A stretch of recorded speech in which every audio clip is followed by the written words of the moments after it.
Come on. Out to expose the bacon so it'll cook a little better. And we need to expose those shoulders more, or we're not going to get any kind of color on them. All right. They were bought. Big bucket. What about it? He's gonna know exactly how to do this. Oh, we should have just shake Buck and watch him trim his stuff because he's a butcher. Hey, David, from the rooter to the tutor. Yeah, rooter to the tutor. Remember, the part where the nose is, that's the rooter. Oh, good information. These three pitmasters have all been to this rodeo before. Oh, Wolfie, are you adorable? Duchess. You like I'm adorable? No. Can't wait to see what he does in the whole hog today. David has grand champion wins in 6 different states, but he's up against some incredibly tough competition.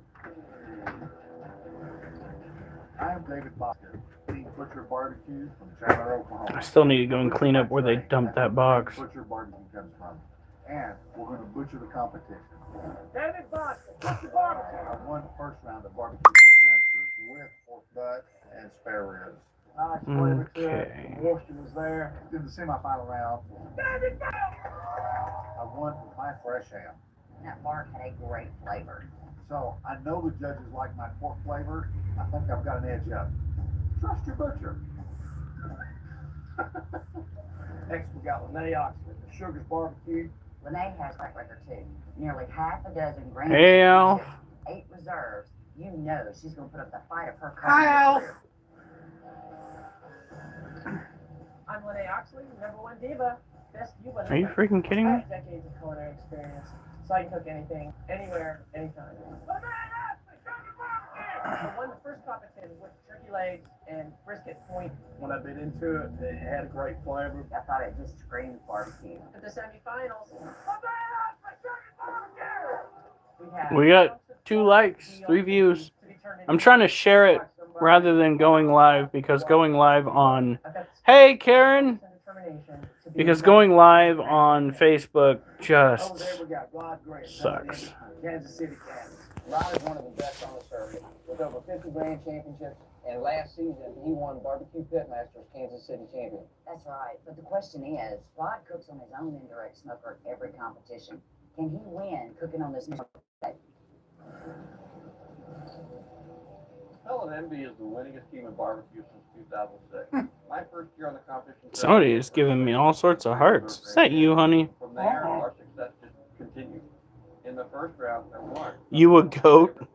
That was a hell of a smoke round. Greatest of all time, I believe is what that means. Unless you really think I'm a goat, in which case, Alf, quit sharing your shrooms with people. I was from a meat I never cooked. I won. Okay.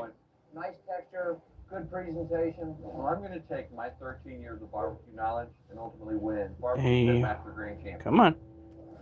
If I was cooking this whole hog today, I'd go for the flavor profile of slightly sweet. I want savory to be the predominant flavor. And then I think I might like to bring a Done. little sweet with maybe a little heat. It's going to be Location. a marriage with some smoke, the pork Next. itself, some spice, some sweet, some heat. You know, I think injection is one of the key elements to cooking whole hogs, simply because that's the only way that you can get flavor. Columbia all County the way to the bone. Uncensored. I like to call injection my steroids because I'm really buffing that hog up and getting as much flavor in those muscles as I possibly can. I think it may take a gallon or more, even in these 135-pound hogs.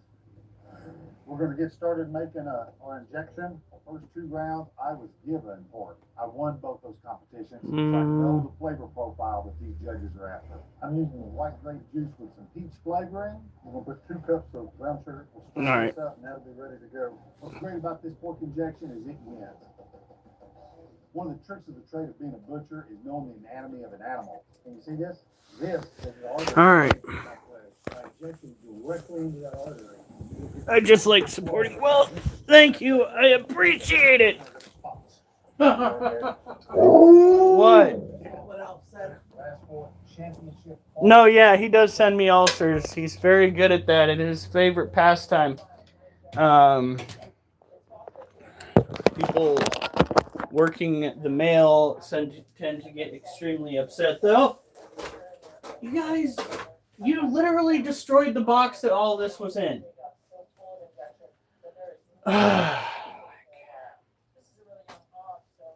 we have an okay? We have a box.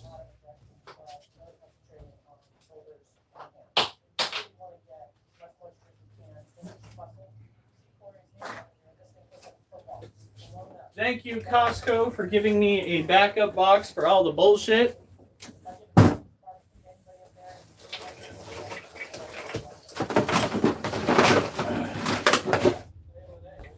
I did not want to have to deal with all this.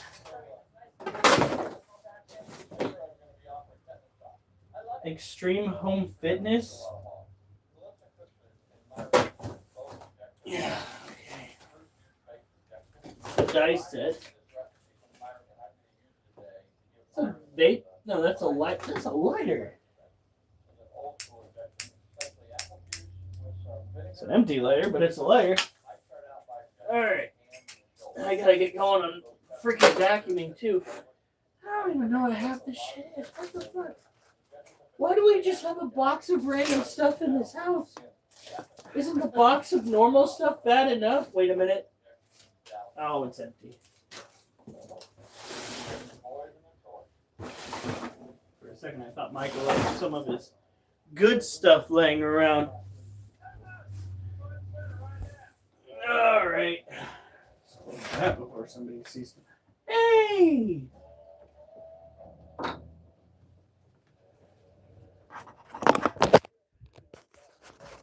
Do you mind not getting underfoot? That'd be great. Hey, buddy. How you doing?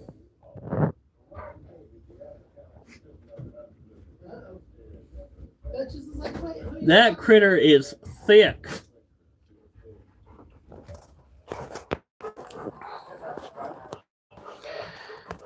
Messages. Now,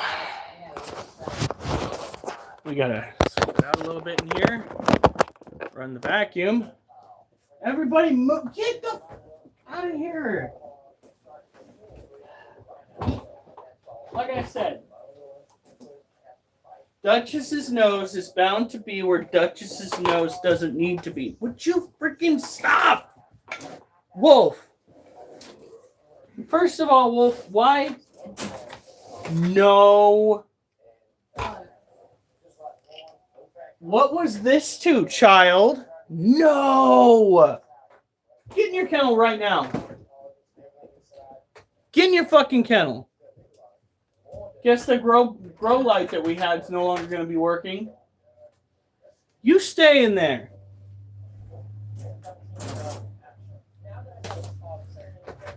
Now we got to buy a new one this winter when we're trying to grow things in the house.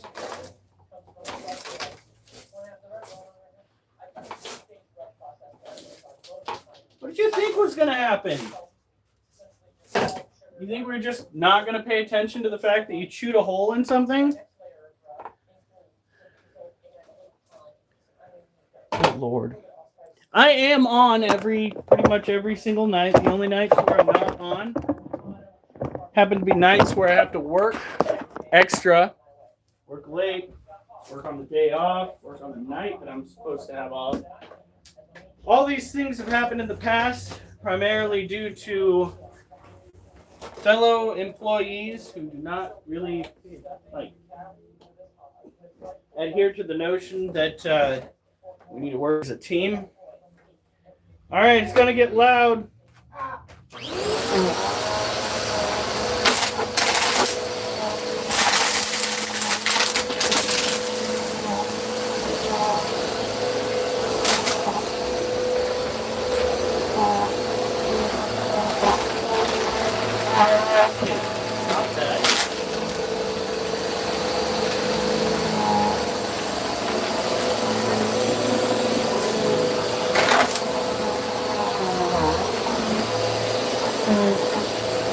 Okay. I love you too, Oliver. I need to get shorts on that aren't going to eat the small of my back. I gotta get this all off, like, a lot of these here. I want you 2 seasons. One's off salt, one of them's off premium. It's right here. It's flavor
Everybody left.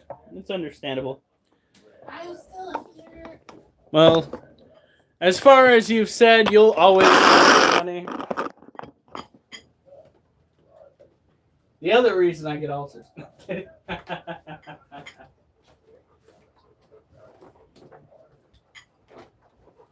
Alright. Okay. Puppies. Puppies? Duchess? Daddy's doing exercises. Where's Duchess? Where's Duchess? Oh my god. She picked a bone over me.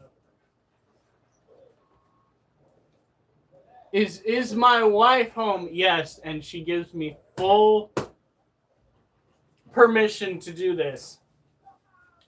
To do what? Exercises? And dog scritches. Dog scritches. Wait. Incoming. Ah, Duchess!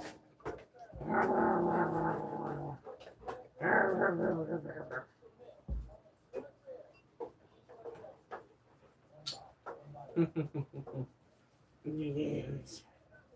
Yes. Ow. Oliver!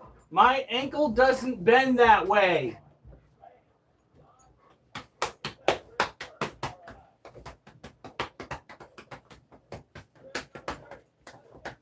There you go. Duchess. Go on. All right. I was gonna bring pizza. Yeah, no, no strangers at my front door. Unless you're delivering mail or a tarantula, in which case, better be professional. Arrgh. Kitty, kitty, kitty, kitty, kitty.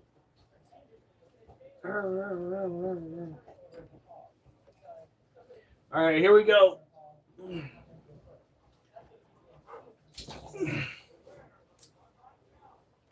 Oh, 1, 2, 3, 4, 5, 6. 1, 2, 3, 4, 5, 6. 2. 1, 2, 3, 4, 5, 6. 3. 1, 2, 3, 4, 5, 6. 4. 1, 2, 3, 4, 5, 6. 5. 1, 2, 3, 4, 5, 6.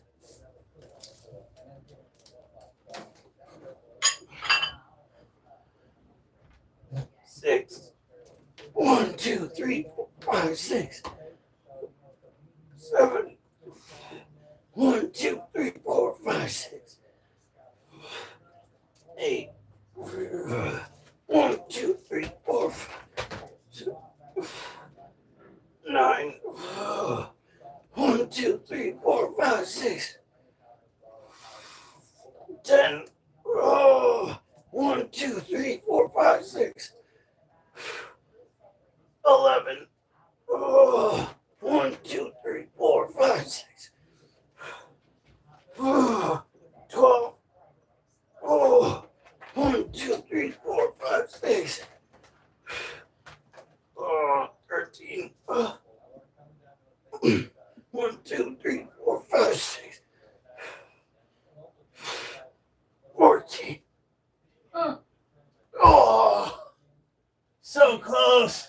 Free Wolfie, he was framed. He was not framed. He is guilty on all charges. How long is he going to be in there? He's got me in there for quite a while. It was not a cord that was up next to his kennel. Yeah, it was. No, it wasn't. At one point, you had that thing on top of his kennel. It doesn't matter. Oh, I know. No, Wolf. You're chewing stuff you're not supposed to. Oh. Whew. Always push the blanket out. I was so close to 15. Oh, that was louder than I thought it would be. That was way more dramatic than I wanted it to be. Huh? Oh, I thought you said honey. Oliver, don't be like your daughter.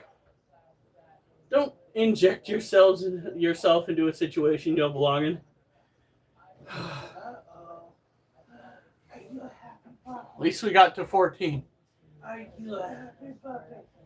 Can I please get Maud? Dude, I think you're new here, aren't you?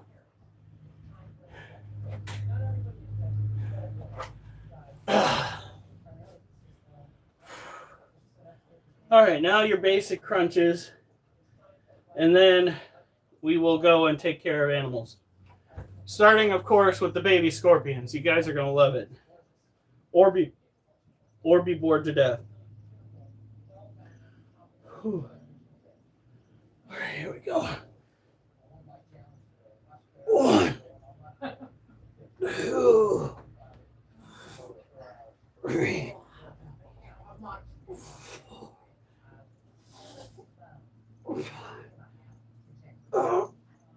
6.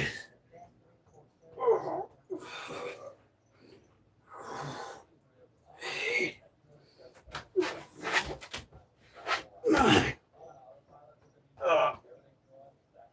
10. 11.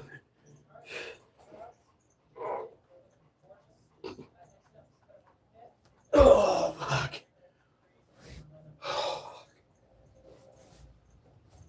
No. All right. Now we need to find a pen. Right there. Okay. Whew.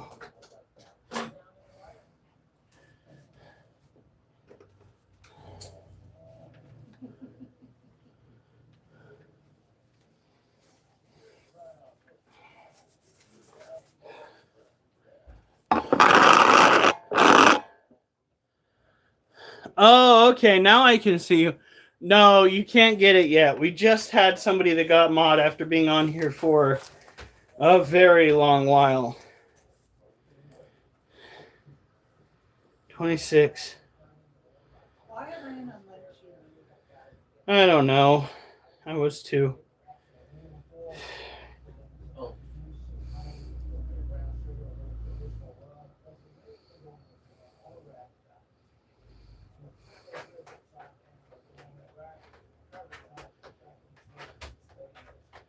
Well, we didn't get much further on the crunches, that's for sure. Alf! Shut up! She was here when we needed her, and we needed another mod on the situation, so she got an upgrade, okay? God damn. That, and she's a mod on at least one, I'm pretty sure, like 3 other groups. You're not helping. And I'm sweating. Whew. Okay, so we're going to start with these little devils right here.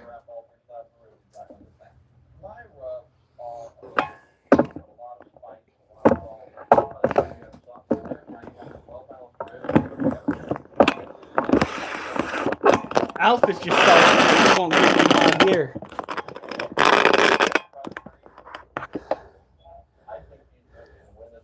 She's my insider, and you're a troublemaker. Just because she's good does not mean that you get an upgrade, Alf. God help us all if that happens. Okay, so 39. Looks like it ate. So is Alf. Preston said he's 95% of the time too slow to me. He said the same thing about Alf. not worried about them at all. It's the hog that's got me going. And I won't open the pig. This one still hasn't eaten. 29. And cooking a whole hog, I've done one time. Super damn scary. Close this in. Right there. Cooking method I chose to cook this whole hog. I don't think 37 ate. Wolf, you're not getting out. Stay in there. I don't You chewed on a cord. No. Yeah, all right, drop it down, lock it up. Put the hog on. I want to cook it at 250 degrees. I want to cook it about 15 hours. Put it on there, folks. Yeah, this one didn't eat. So Corey actually gave Bosca putting his hog on the cooker. I know he's inexperienced using a Lang cooker. He's a pellet guy. So I'm just baffled by why he's putting his hog on so early that might very easily overcook it. Come try it out. I think 2 didn't eat. really pumped to fight him in the end. Right back. Yeah, 15 minutes left. Trying to get one bite count. Put it in. It's time to get the ribs off the head. They need to be turned in very soon. Yep, these are done. And then we're saucing. The flavor profiles on the sauce we're using today, nice and sweet. Yeah. Got a little background to it. 8 might have eaten. We'll say no just in case. They're ones that we're gonna have to keep an eye on. Outstanding. So what's your barbecue talking about with it? But I'm sticking with my plan. My hog's not gonna go on. 28 didn't eat. We're on autopilot with these ribs and everything's going exactly according to plan. You can see the bones starting to expose on the backside of the ribs. The ribs are getting tender and they're pretty much done.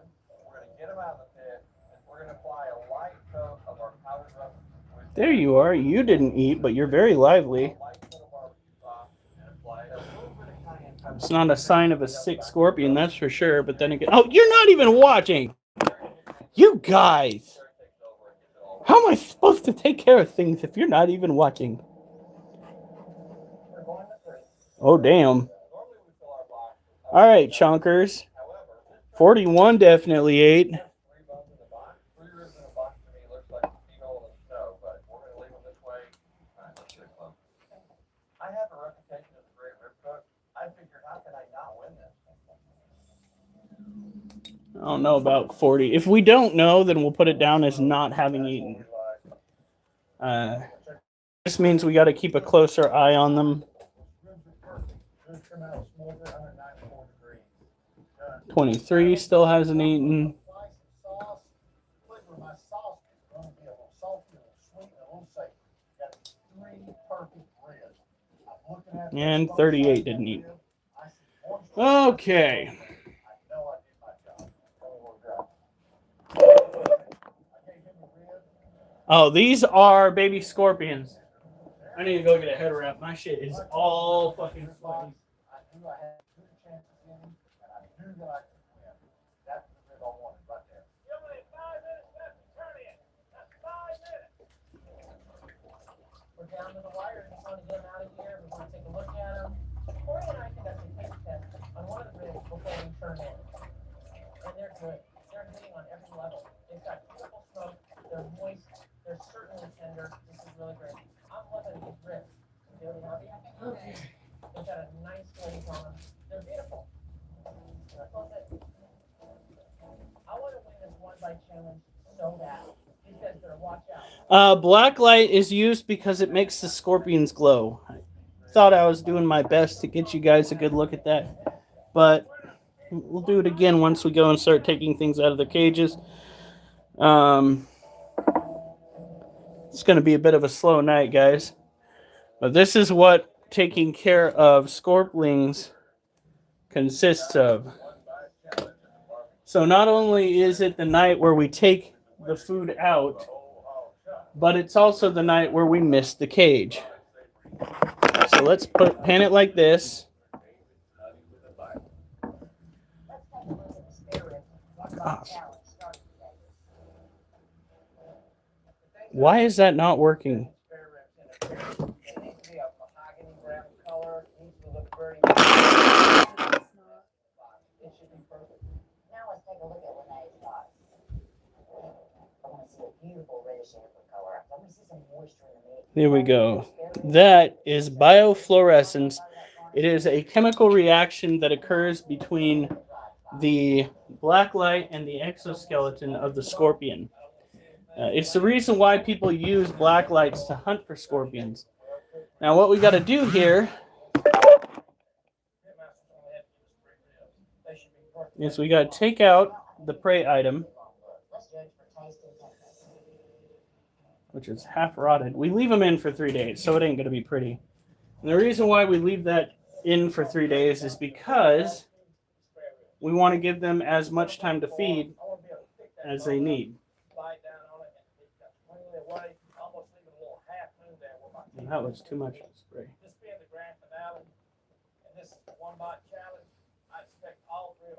And pretty much every other day, we try, or when the humidity in the cage finally drops, we try to mist one side of the cage. Yeah, they can glow. It's pretty cool.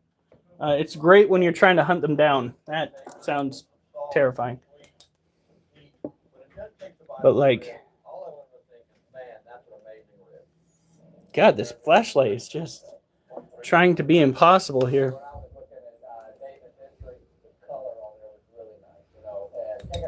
So far, none of my habitats that I made have failed. All of the scorpions have remained inside their enclosures. What do you want? The smoke Gouda Triscuit. Are you going to have it with the hummus? Nope. No hummus. Not this time. We missed one portion of the cage. Actually, these guys need to go into the others, with the others, because these guys are ones that actually ate. We've actually separated one group from the other after this last feeding session. That if we see a scorpion in the house, then the whole house is theirs. Well, it all depends on where you live. These are Florida bark scorpions. They are not necessarily as toxic as some of the other scorpions that are out there.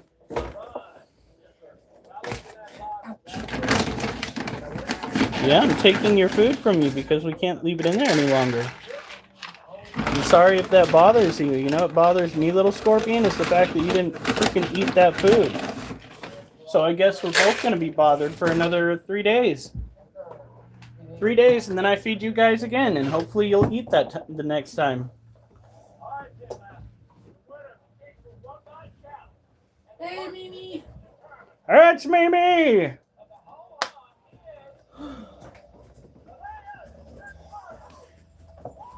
Okay.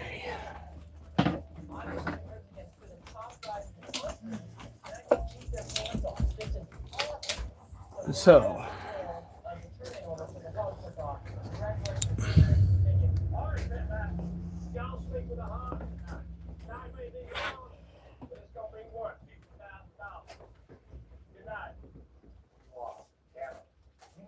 There we go.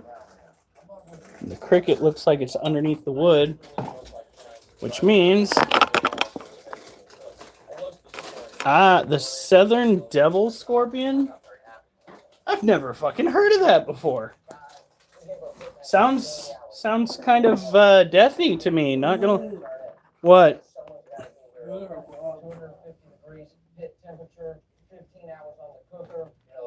Sorry, child.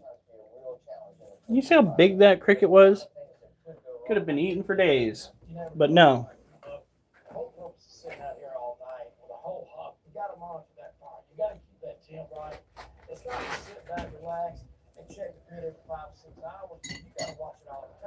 All right. What you do is you just try to hit the area where the hide is, boost that humidity a little bit, give them something to drink by hitting it on the side of the cage.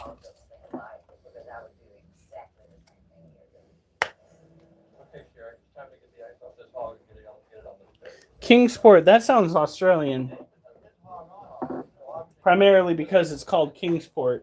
So yeah, always treat everything in Australia like it's out to kill you, including the drop bears.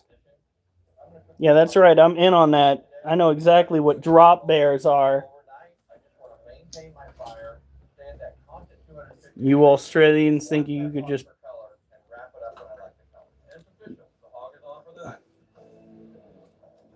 Well, that did not work very well. Alright, right there. So the evening is upon us, and it's time for 49 to stick this hog on the fire. Nighty night. We're going to 10 hours at 275 degrees. It should be easy to maintain. We know how this cooker works. I want to get the temperatures of the meat. I'm trying to find a good spot to set this. So we definitely need to keep our I wish I could set it back where it was, but no, this little shit. Like, look at how small these guys are. They are tiny. So here we go. Oh, hun. What? They're native to southeastern Oregon. What are? The devil scorpion, the southern devils. Now, South Oregon? Kingsport doesn't even sound like an American town. In the southern United States, including the Great Smoky Mountains. Oh, I thought you said Oregon. I was just like, honey, what the fuck? Wolf, stop. You chewed on a cord. I don't care if it was days ago. You knew you were going to get in trouble for that.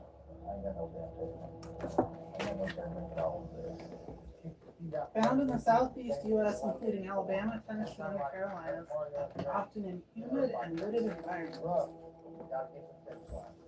It feels like a bee or a wasp sting unless you're allergic to their venom.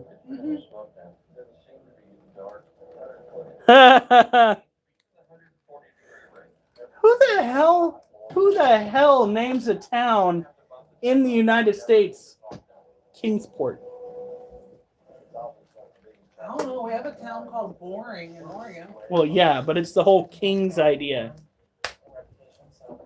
Back in the day, it was down with King George. He shouldn't have a port. I wonder. Great. No one else around the country is doing whole hog like North Carolina. I would consider whole hog as the master class for all. There he is, right there.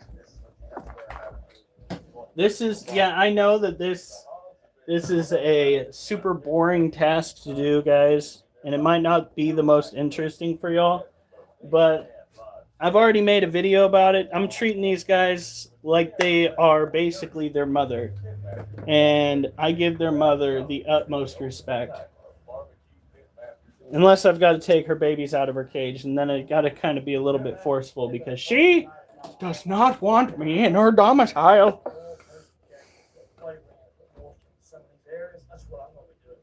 Oh, hun. Our spider guy has a Caribbean bark scorpion. Don't tempt me. It's only $30 for a sub-adult. How much for an adult? Oh, it's only type they have. What on earth? Where's your cricket? If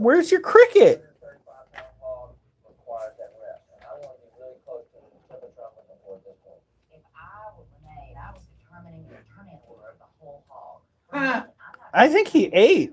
that's funny, dude. I love it. I think he freaking ate. Because I don't even see a cricket in this cage. Oh, wait, no. I took crickets out of cages yesterday. So that's probably where the cricket is. It's just one of those cages. Because some of the crickets were already looking pretty not good back then. So, Yeah, $30. Caribbean bark. that was a cuss word. I lived in Texas, Baytown. Ding dong, and it's in Bell County. Oh my god. What the Lord have mercy. Well, there's the cricket. Where did I put the black light?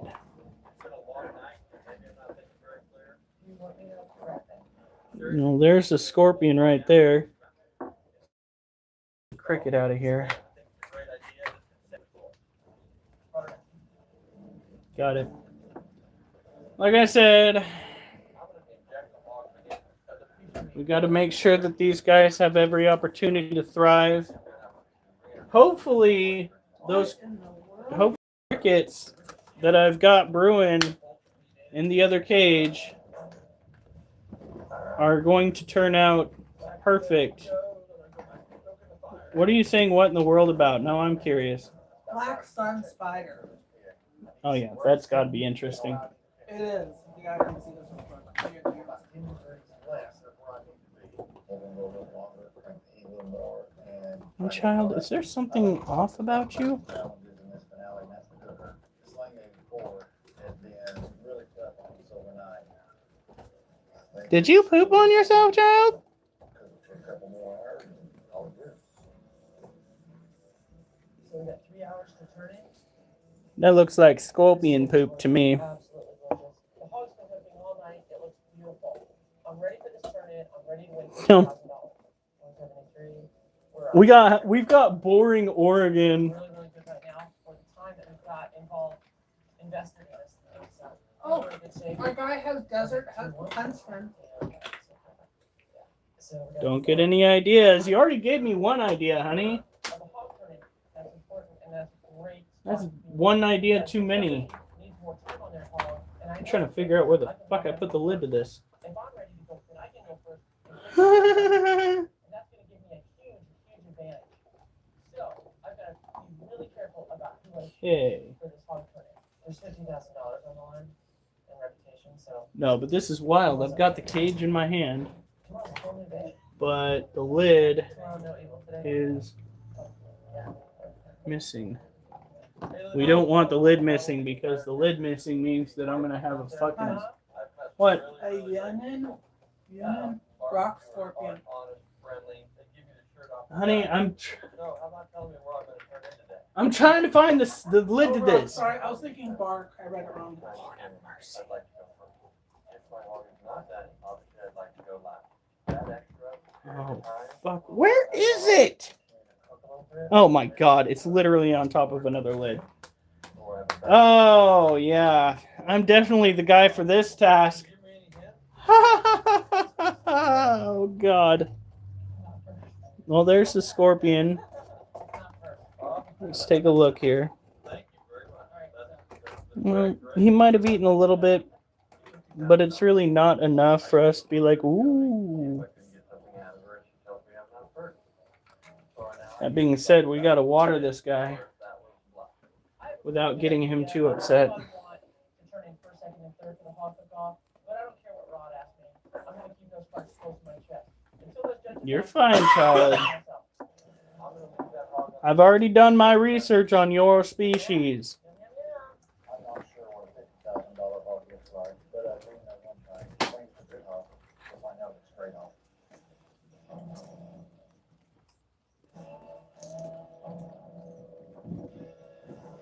Okay, this cricket looks fucked up.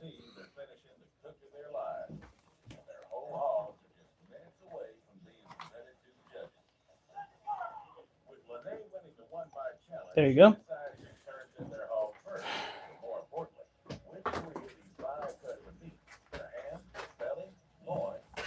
That is gorgeous. Oregon neon blue lake. Tarantula? Yep. It's also $255. Yeah, in my nightmare. All right.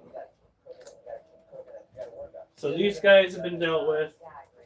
I'm behind. I'm gonna sacrifice some of that rest time to try to get those internal temps that I need. And the base will be around 1.8, 1.85. So he will drop it. I'm gonna play it. I'm gonna find spots in there where I can go with 5 every week. That's the full problem. If I can go back to So more 30, play rules, but more in some of these areas, I'm doing it. Especially when it's 39, 8, and 41, 8. So that's 1, 2, 3, 4, 5, 6, 7, 8, 9, 10, 11, 12, 13, 14, 15, 16, 17, 18, 19, 20, 21, 22, 23, 24, 25, 26, 28, 29, 30, 31, 32, 33, 34, 35 out of 45. Actually, it'd be 36 out of 45 because my brother's Scorpion 8. So, I'd say that's more of a success than we thought it would be. Oh yeah. Okay, time's up. We gotta pull this off. Well, there's no mistaking this hog is full of moisture. My hog is hitting on the temperatures that we really want it. It's exactly the way we predicted it to be. Okay, we need to get this hog off the fire right now. Wolf, if I let you out, what do you want? My God. What do you want? Show me. What do you want? Are you hungry? It looks beautiful. All right, let's get blazing. So the fire blaze we're using on this hog is a combination of 3 commercially prepared sauces. They hit on a lot of different levels. Of course, going to town with the glaze. For those that don't know, Wolf chewed through an electrical wire to a grow light. Granted, it's one we're not using, but he needs to not do that. Beautiful rubs, lots of injection. There you go. Look at this thing, it's like a pulled pork. We just want to jump into on a hot day, huh? So we've got a lot of garnish going on this. This is just the starter. We've got one shot of this, it's $50,000. Everything is on the line. And pot let their babies near people. Oh my god.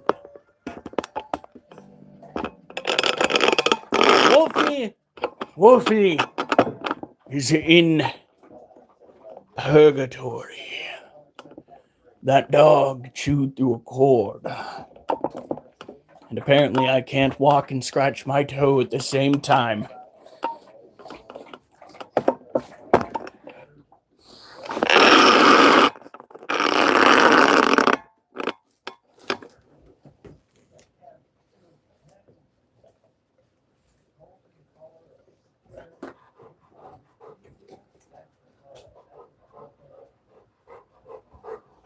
Well, Oliver, what?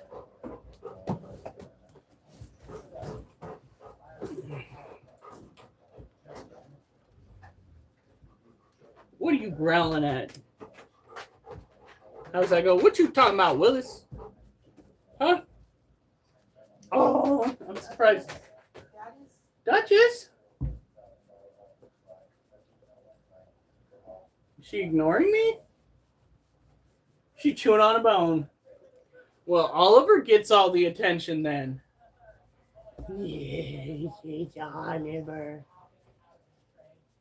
It's Oliver.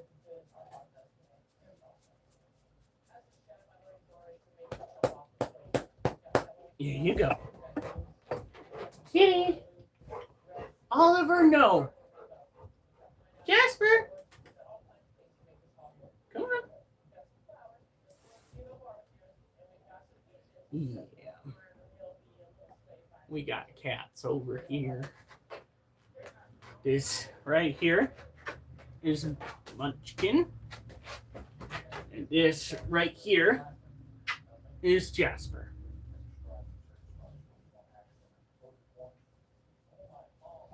Yeah.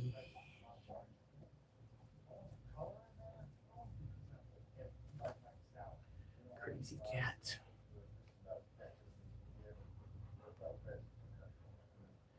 You know, what's funny is we had stuffed, what are those called? Bell peppers today.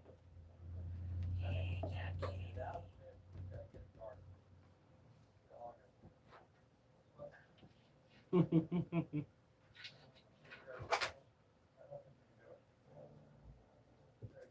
guys gonna go and fight right there, huh? Huh? Huh? All right. Yes, cat. We also have ball pythons and tarantulas. We have 3 variety of scorpion and just multitudes of tarantulas.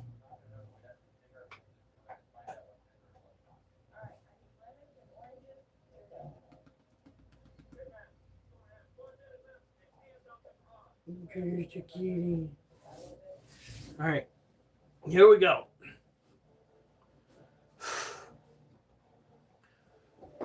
Oh. 1, 2, 3, 4, 5, 6.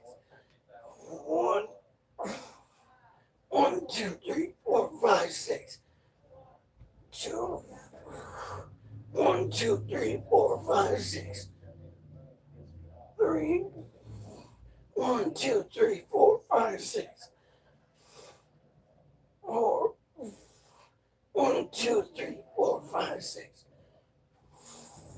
5. 1, 2, 3, 4, 5, 6. 6. 1, 2, 3, 4, 5, 6. 7. 1, 2, 3, 4, 5, 6. 8. 1, 2, 3, 4, 5, 6. 9. 1, 2, 3, 4, 5, 6.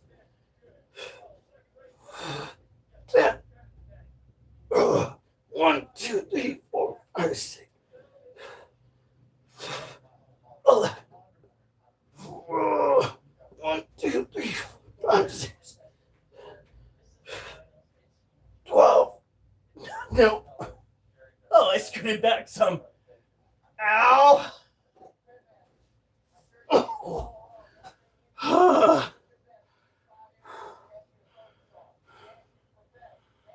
Who got timed out? Ow. For what? Capture to eating to the snake. Ow! I hope you gave him a lot of time for that. Whoop, whoop. Okay, I'll move it.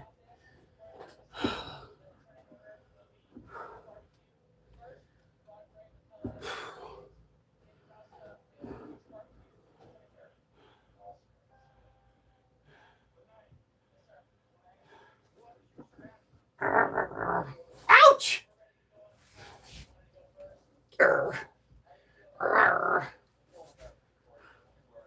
Who do you think wins here? You bit my foot.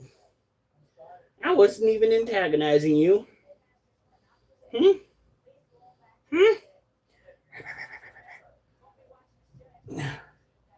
No. You stay over. No. No.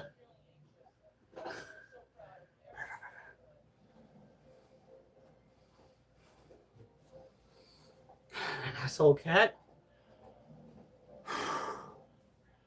Come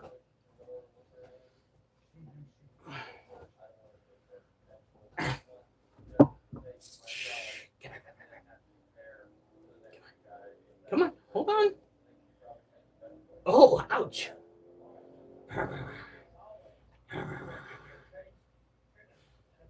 Okay. Ow.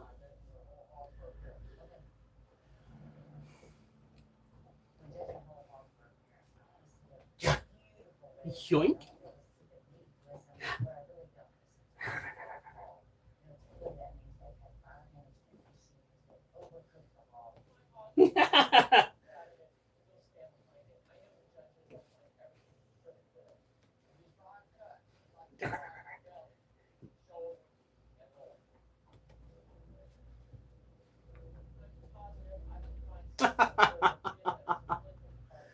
Ow. He got me. Oh my God. He just raked that right across the. I don't know if you guys can see that. I turned my hand over and I was actually bleeding. I'm like, oh, surprise. Playing with a cat has consequences. There's consequences. Surprise, a new scab to pick at. Anybody else do that? I know I'm not alone on that.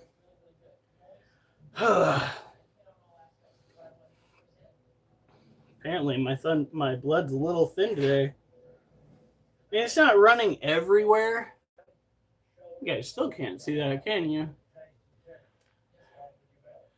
It's Preston. Hey, Mimi. All right, here we go. 1, 2, 3, 4, 5, 6, 7,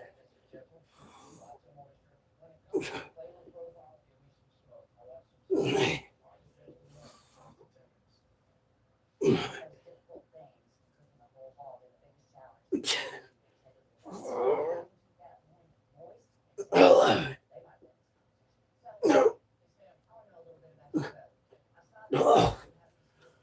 Whew. Anyone else hear my hip popping? That can't be good. It's like that fucking check engine light in my car. All right. Whew.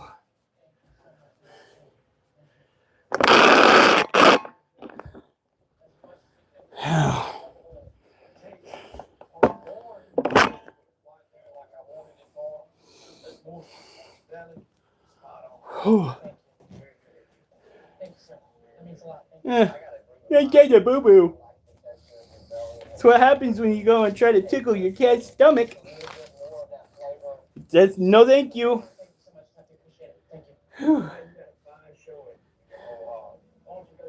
14, 12, 12, 12. So crunches were doing better. V-ups, we're doing one more than we did last time. Hopefully we keep that up. And I will leave you a second facing that direction.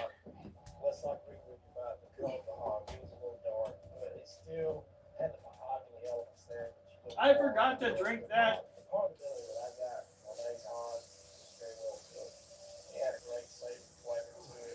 On the shoulders, the same way. On the loin, tenderness, just a little bit on the my belly, was good. Here's the water. I had a good chew to It's it. right there. Okay. The flavor was good. I had a little bit of sweetness in there. Shoulder, again, Myron, like you, I thought the texture was good. The moisture was good. I like the caramelization of the sauce set on the outside of it. And then when it came down to the loin, while the texture. Oh, we got 9 likes. Woohoo! All right. You're next, sir. Time to take care of the next group of scorpions. Some of whom are walking around right now. It's pretty good. Not gonna lie. All right.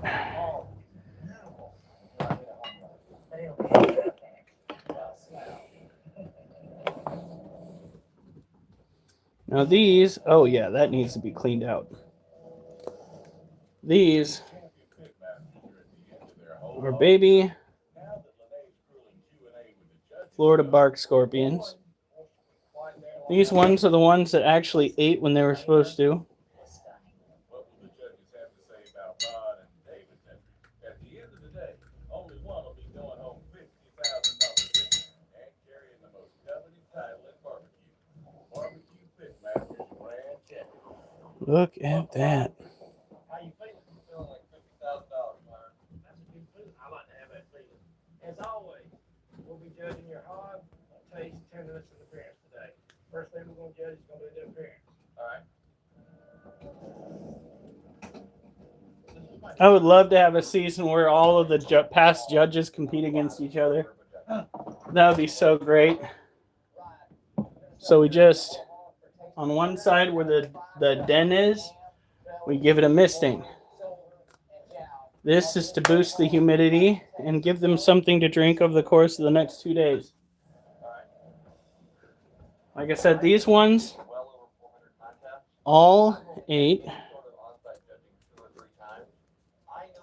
All have been marked down as having eaten. My variable is going to be my shoulder. This is the one that concerns me the most because I think they're slightly underdone. I'm just hoping it's not some tender meat for the judges. The third and final meat is the loin. I can tell by the feel that it's tender. Oop. Really a great piece of loin. It'll even glow fairly well with the regular light on it.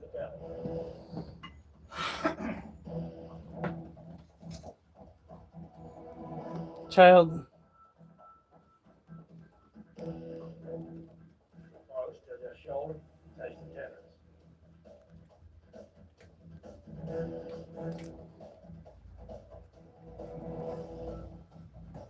Where's the brush? It's just loin, taste the tenderness. There you go.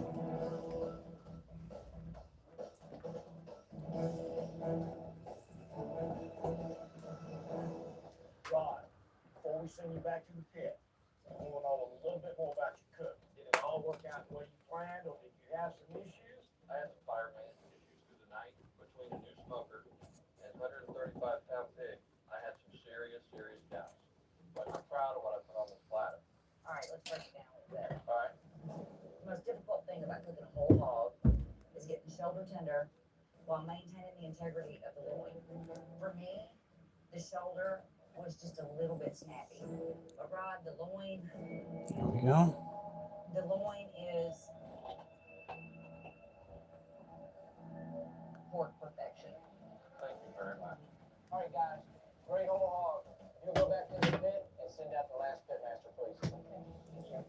I've gotten their feedback, and all I can think is, wow, I made it through this without being able to taste my So hog, glad I'm without doing being this able to portion on the weekend. when I leave here feeling It pretty takes so long. Before the Yeah. pitmaster comes out, Wow. Finally, Mimi saying bullshit on that one. Woo! Normally she's sticking up for him. he pulled that slab of belly. Man. My mouth started watering. Flavor. Dipping it in that dip, had a little bit of tang, had a little bit That right there is wild. With the shoulder Demir and Chased. mine like yours, Melissa. It just wasn't quite as tender as yours. Look at how fat this guy is. That loin had moisture, it had flavor, and that's Normally, we don't talk about another man's loins. good flavor. It's more subtle than the shoulder was, but a really nice bite. You know, at this point, we got one more to go, but if it's like these other two, it's gonna make that job hard. I don't know if it's better to say that it's a horse race or it's a hog race. But it'll be a photo finish. By smell. Look at that. David, the judges have summoned you to the stage. Oh my gosh. Before I go, dude, get up there and do your best. Please, help me. David, don't hang your head. Don't hang your head. All right, let's go. Let's do it, David. Good luck. David, Does he already think that he's lost? excited all the same time. Ready for us to judge this hog? I'm ready. As always, we can judge this hog for taste, tenderness, and appearance. Alright. We'll start with the appearance score first. Standing up there for the whole hog presentation, I didn't know what was going through their mind. But I knew what was going through mine. My hog is beautiful. Mine is that beautiful golden brown. I knew I hit a home run. Oh, crap. David, are you ready? I'm ready. Out of the five Gotta be careful with that because you don't want it coming down on the scorpion. the shoulder and the loin, we'd like to start judging your whole hog for taste. There it is. And he is chunky. That belly is Some of these guys have eaten all 3 times that we fed them. They have come out the other side. I went deep down that shoulder, right there around that blade bone. That's a good moist piece of meat. Looking bigger than me after I hit up a freaking all-you-can-eat buffet. I grabbed what I wanted and came right out. David, we'll judge it now for taste and tenderness. Starting with the belly. All right. One is just the shoulder, taste and tenderness.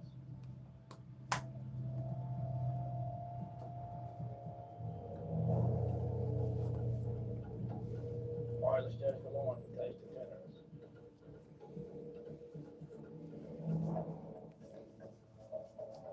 Standing up there for these 3 judges was terrifying. Holy shit. Finished judging your belly, shoulder, and loin for taste and tenderness. And now we'd like to ask you about how your cook went. With the shoulder, he chose to not give us any. Where's the other flashlight? I think that one might work better. Keep down in that shoulder. To me, that's what the Right here. flavor is. There's some good flavor there. I would like to see a little bit of zipper in your rough. But I think it could really benefit by having some of that bark in there. David, when I saw you bring the hog up, I noticed the color you got. And that's a great color. That's what I look for when I'm trying to turn out a hog. And I want to tell you something. The loin is going to be what I tell you. That thing is so big. Hog right. Let's get some normal light on this situation. That's good. We'll send you back there with the other pit masters. We're going to decide whether you got a $5 hog. Holy cow. Well, I can't get to the cricket because he is right on top of it. Oh, wait, no, it's right there. So what the fuck is he on right now? The appearance of the whole hog is absolutely gorgeous. It's hard to keep a whole hog and turn dark on you, and you did a great job with appearance. On his belly, they didn't reach down into the side of the hog and get the beautiful strand belly.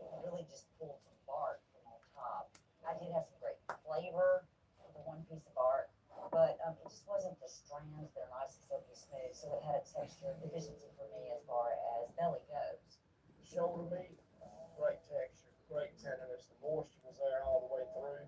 Then you Good put something Lord. there to pop and sip with it, make it a little dash of rub. Maybe you should have tried. I don't see a cricket. What surprised me with the shoulder is that David didn't want to put any of that bark in there. Didn't want to include any of that exterior where that rub kind of brings in some zip. You get some of that smoke from the outside, some of that caramelization. And then the loin, he did it well. It was good work. I mean, it was moist and it was tender. All right. Decided to be able to give somebody Well, $50,000. he ate some of it. This little guy is really chunky, but that cricket's almost entirely whole. So whatever he ate must have been substantial. Well, how'd it go? Oh, it pretty good. They all three liked what they seen. I think they liked what they ate. It's completely up in the air. Any one of us can go home with $50,000. I agree. Absolutely. This is it, right here. One of you going home with $50,000. Winner, a barbecue pit master's grand champion is.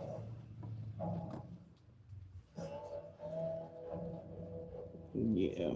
It's all come down to this. Question is where? Okay, so he's right there. 13 different cook-offs. Thousands of miles. Makes it easier though, because I see some mold behind. We got the cricket right here. One of these three is about to take home $50,000. A spot in the case for an invitation. And he absolutely tore it apart because there's a cluster of mold right there. Grand champion. It's all time we find out. Pitmaster, we finished tasting and judging your meats. We've added up the total. Are y'all ready to No, that's find out just who the poop. barbecue pitmaster's grand champion? So this is it. This is it. So when you're taking care of scorpions, it's all about knowing the variety that you got. This is a Floridian bark scorpion. It is semi-arboreal. However, it will live terrestrially or on the ground. Listening to the judges talk, I think I had a good haul, and they all said. Okay, child. Where is your cricket? We got a real chance here. Oh, you. Oop, sorry. He's like, I don't want sorry. I want you to be more careful. Because it's rude. It's rude to knock my den over. Human. Sugar barbecue. Yes, sir. I want you to tell me how you cook. Gotta be careful about those tails. If you accidentally disconnect a scorpion's tail from the rest of its body, it will die from impaction. That is a very slow, that is a very painful death. So, be aware. Butcher barbecue. How did you feel about your cook today? That was pretty even. Let's take a look at that tail. Right. You've been on the Looks circuit a long good. time. How did your cook compare to the other competitions? Stubby, this was the toughest cook I've ever had. Pit I've never cooked on. Huge piece of a hog. You wrap those all together, and this was trying cook. I suspect you'll all sleep well tonight. One of us a little better than the other two. That is for sure. Guys, we're about to find out who won this thing. Starting with third place. And before I announce third place, I just want you to know that you should all be very proud of yourselves. Today's third place pitmaster is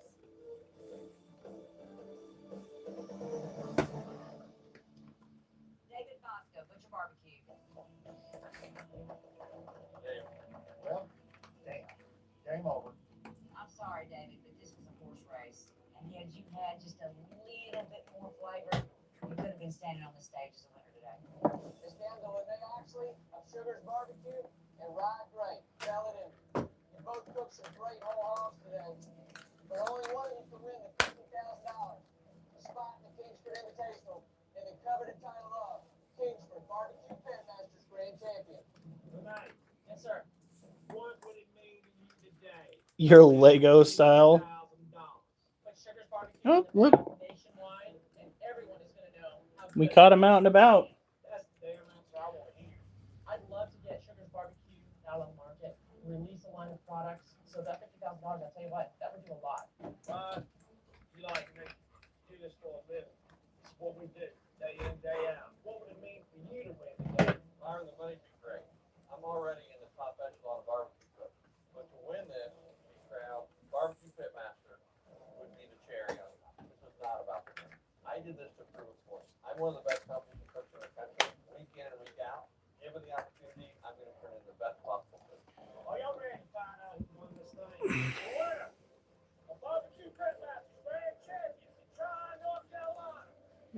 Good Lord.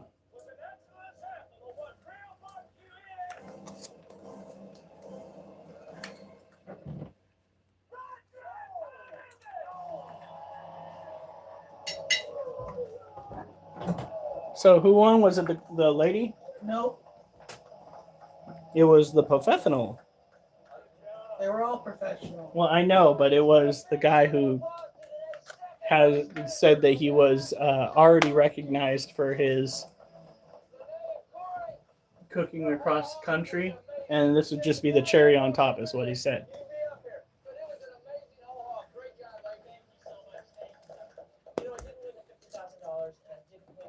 But I'll tell you what, I'm so lucky and I'm fortunate to be in this position. I'm so proud of myself. I'm proud of Corey. We're leaving with our heads held high, and we'll be back.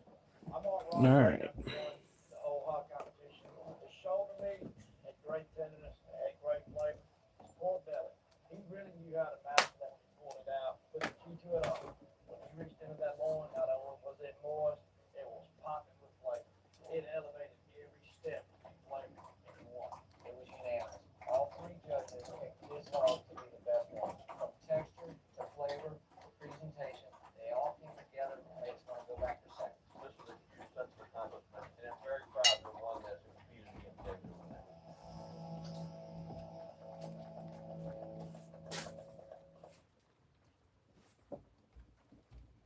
This week on Barbecue Pitmasters, So I just, what the fuck? No.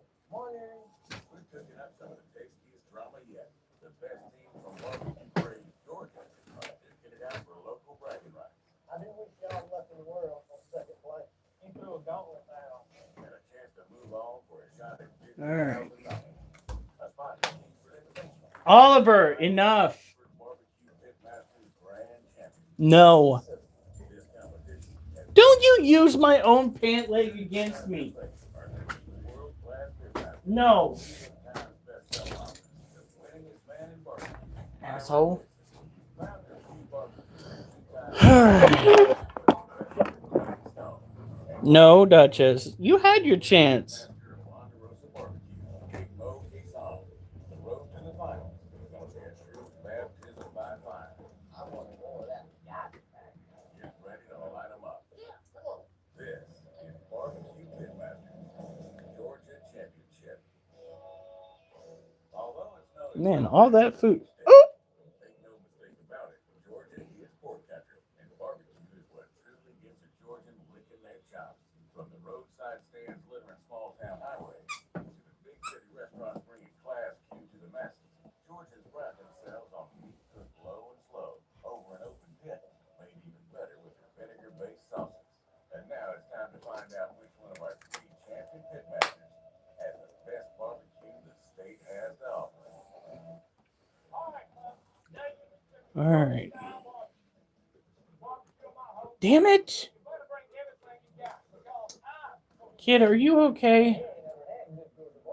It's a good way to injure your freaking scorpion. It's driving me nuts. I wish there was a better way to anchor.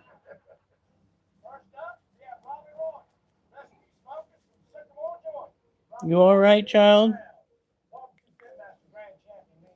Complete our barbecue bucket list. We're gonna bring the How best small they are. Oh my barbecue gosh. back to the state of Georgia. The barbecue pitmaster, and we will win. Well said. Next up, we got Eric Thomas, the Rolling Grill from Atlanta, Georgia. So Eric, how would winning barbecue pitmaster change your life? It just validates that simply put, you wanted the best day do it. Come on. And lastly, we have John A. Lake Jr., Emily House, Aaron Jordan. Okay, there are two over there. Oh, everything I've got in. So John, what is the perfect bite of Georgia barbecue in your opinion? Our barbecue. It's divine, sublime, it's right on time. Time to get down to business. Open up those coolers and see what you got.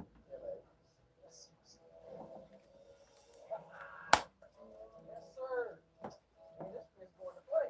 What you've been cooking for us today is fresh bone-in ham and salad, Georgia style. Wow, you are looking big, child. After all, it is outside the basic competition. I've definitely been more comfortable.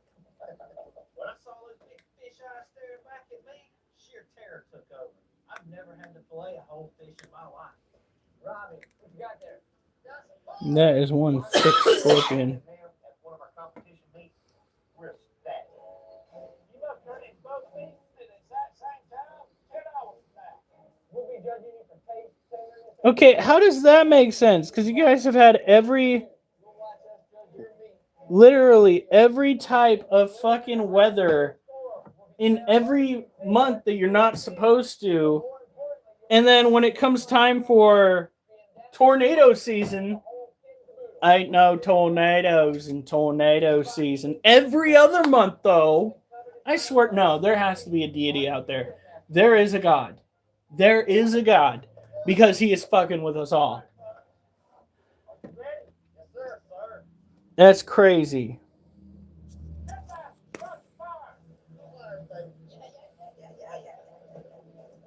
Fires it right up. We're gonna light these beds. We throw sticks, baby.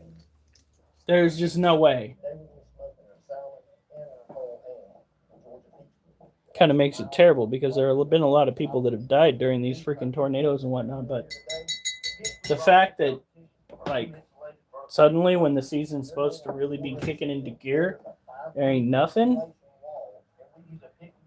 Especially when weather across the nation is supposed to be getting worse due to climate change. We're gonna be able to maintain the precise heat. These are the pits and put the rescue smokers over the top. That's freaking. Oh, come on. I didn't even mess with the bark this time. Well, I guess we'll take a good close look at this one. Our reverse flow offset smoke. Another chunky boy. That's what truly shows what kind of pit master you are. You gotta be able to manage that fire, put enough wood in there. There's no way these other boys are gonna put enough You're right. smoke in that meat to truly complement it like I would. The wood I'm using today, apple wood. Apple is subtle, it's fruity. I'm also using pecan because it has that nice nuttiness.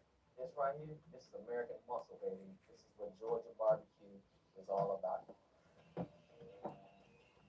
You're not cooking, That's freaking crazy. you're not cooking Georgia barbecue. We use two smokers. This is our reverse flow offset stick burner. That allows us to set bark on our big Like, we had a forecaster here in Oregon. He's taken all the classes, done everything that he's supposed to. He's supposed to know his stuff. He says that we weren't going to be getting any real rain in May. And then, like, we're going to be getting rain on Monday now. Look how thick some of these are turning out. That's what I like to see. I would have a little bit of ham base. And for that Georgia flavor style, I'd be adding some vinegar. My injection is vinegar on it. That's what distinguishes Georgia barbecue from a lot of other barbecue. Is that vinegar tank. Can I get you to... I would rather put it where it's been, but if you're not going to... Woo! We almost had ourselves an incident right there.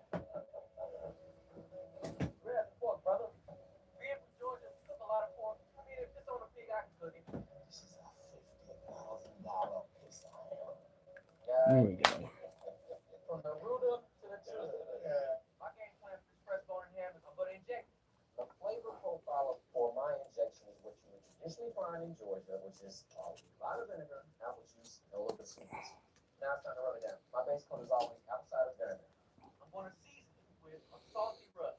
Here My we go. second rub is a sweet rub. This is for color and caramelization. You got to put sugar, chili powder, paprika. I don't know where your...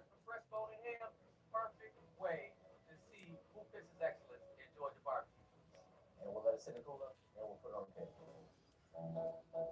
We're probably one of the best 14 Not the thickest boy, but he's clearly eating. in the state of Georgia. Our game plan is this. We're going to shoot it up. We're going to make it look like an incredible hook. The reason we're injecting in this plastic wrap is going to hold all those injections in there. It's a natural barrier. We want everything to stay up in that fresh bone in hand for as long as possible. Before we just rub it down, the judges are looking for that apple juice and vinegar for your barbecue. Yeah. In addition to that, you got salt. Got a little bit of hot salt. You gotta add wing, seed, and phosphorus injection. What's one of us many trophies that you see. Okay, child. Do it right on up. See in 2 hours. Into the goes. Now, the real magic begins. For the fresh bone-in ham, my flavor profile is vinegar. Where I'm from, we use vinegar to clean things. We don't put them on sweet rub. My injection is apple juice, white sugar, brown sugar, honey. Then I'm gonna rub it down with our hot rub. It will make your tongue like your ink. All right. Our rub's got salt, turbinado sugar for that caramel undertone, chili powder. Wow, the conversation really died. Color and onion and garlic have that good savory. Now we got our ham roll. Give it a little rest in the cooler for a couple of hours. Master only have 10 hours to cook the fresh bone in ham. If it were me cooking today, I'll put 4 hours of smoke on at 275 degrees. Then I'm going to wrap it. Then I'm going to cook it for about another 4 hours or so it gets to the state of tenderness. For me, my temperature is going to be about 270 degrees. I'm going to be shooting for a internal temperature about 135. Wrap it up real tight. For me, I'm normally running hot and fast. But for the fresh bone in ham, bring my pitch hit down 275 degrees like Kentucky. That's going to help me in that 8-hour cook make that divorce in the fresh ham. We just pulled our whole ham out of the cooler. And now it's time to get them rubbed down. I can already smell it. It's going to be a great sweet. You'll sprinkle like $50,000 loaded wood on it. It's loaded with brown sugar, paprika, 6 different peppers, and salt. It's just going to create that perfect warm bite of Georgia style barbecue. We'll smoke for about 3.5 hours at 300 degrees. All right, child. Beautiful dark red mahogany colored bark. Well, there's what's left of the cricket right there. He ate that whole thing. No wonder he got picked as someone who ate. He just turned that into mush. We're going to put it on that reverse glow stick burner for 3 hours at 250 degrees. Let it get a good color. Listen to that sizzle. And he still ain't as fat as some of the other ones. That is impressive. Where'd you put it all, boy?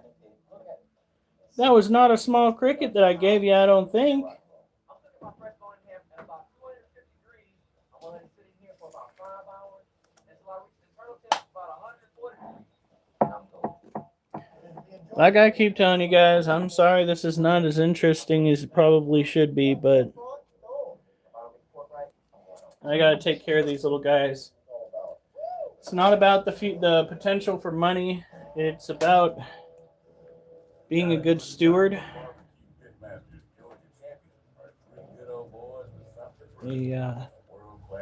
good owner. You got to keep up on all this. That shouldn't be a problem with their fresh hams already smoking away. The salmon, on the other hand, is where today's real challenge exists. Fresh bone in ham should be on the pit. My pit master should be giving them their prep on the sound. These fresh salmon that we gave the cook, they look like they're about 9 to 11 pounds. The flavor of the salmon itself, very really well with smoke, a little bit of caramel, but I believe it's fresh meat. We're doing a Georgia style barbecue, about 7 flavors. I was doing the fresh salmon today. I'm gonna cut this salmon into big steaks. All right, this guy is definitely a chunky boy. Now, after today, we will wait 3 more days, and then we will come back. Hopefully by then, our cricket nymphs will be more or less juvenile crickets, and we will be able to go and feed them our own supply, because Petco doesn't know that apparently some owners, we need crickets that are smaller than mediums. When you ask for smalls and you give someone mediums and say that's all you got, like, you're supposed to be Petco. That's your whole spiel. It's almost appalling that you don't raise your own crickets in a back room. Dab time. Oliver, what? Did that big scary car sound make too much noise out there? We've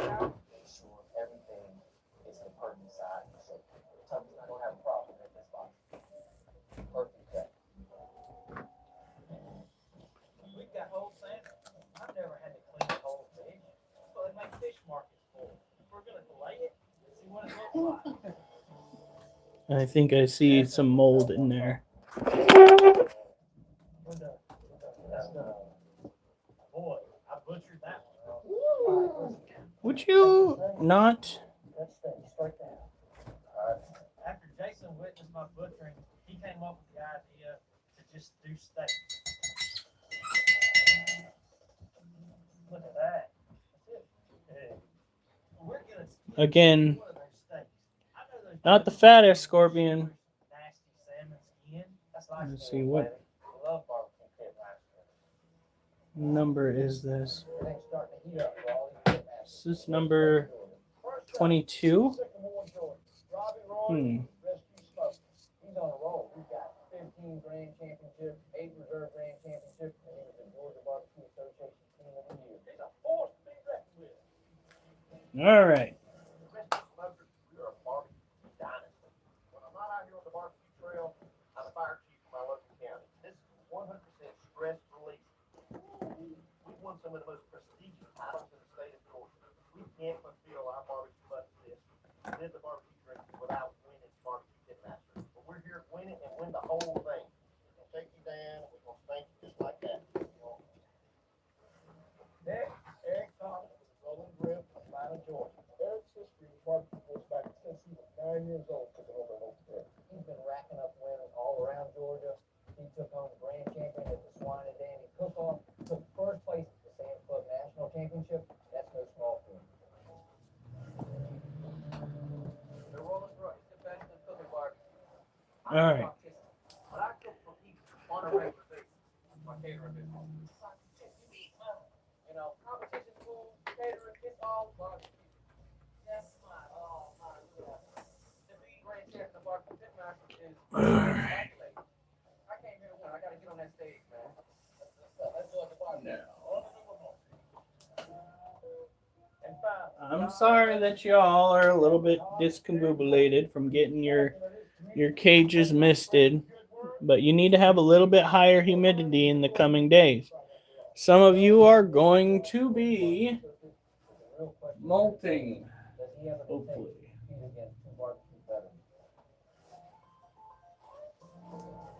Heavenly Hog is the best of the best because God's behind us 110%.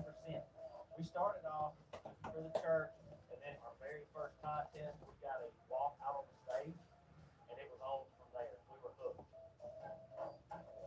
Winning the Barbecue Pitmasters Georgia Championship would mean everything to me. We may fly low and under the radar, but I have no fear because we're bringing everything we've got. Olive oil. Once I get these salmon fillets cut, the rundown is simple. Coat the fish. Make sure that my rub adheres. I'm gonna season it with a light rub, ancho chili, chili powder, black pepper, salt, with a little bit of brown sugar. It's got a little bit of sweet, it's got a little bit of heat. It's nice and light, nothing heavy at all. What I'm focused on is making sure that the judges taste the salmon. These are gonna be rock stars when I'm through with them. So I'm gonna sip them in and get it into the ice box. Go 99. We got our salmon fillet now. Now we gotta get our There we Today go. we're gonna do a dry brine. Something new with a pink color you already thought about. 4 parts brown sugar. I can't wait until the freaking Dry brine. ribs this Monday. Flavor out. That's gonna be. It's gonna give this salmon a sweet molasses flavor. Also salt and rolls and moisture out of the salmon. All right. Get a nice clean thorough smoke. Whew. We'll make them breakfast smokers today. We're gonna drop it. We have gotten through almost all of the baby scorpions. It's time to rub these down. Our sweet and spicy rub that we're using. This on is the my salmon brother's is scorpion. commercial rub. This was the first one to get kind of obese. They're perfect with our peach wood. It's different than the hog rub that we use. It's got a lot more heat. Put it in the cooler and let it rest until it's ready to go on the grill. You gonna like it? I really don't have it. Really good. I do wish y'all luck in the world on second place. Sounds like you threw a gauntlet down. Oh. Man, they are gorgeous. I need to sit back up to about 250 degrees, not with dead in the water. The smell of the Georgia-style cook-off hangs in the air as our 3 pit masters turn up the heat on their Pacific. All right.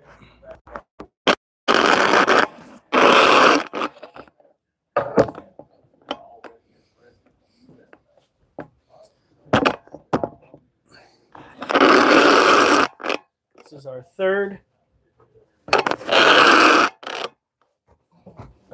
set. Oh, geez.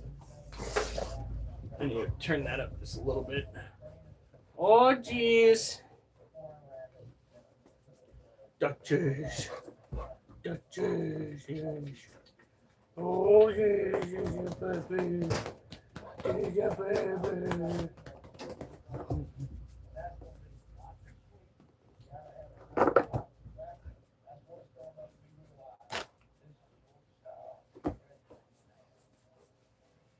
Baba.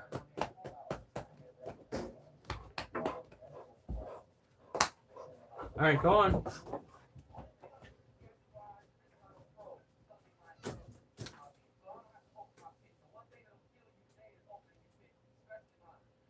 I did that with the oven the other day.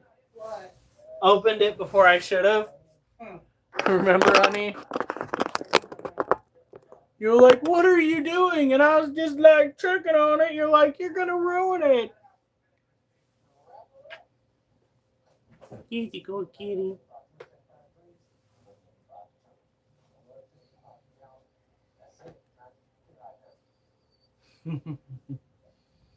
Everybody gets their attention.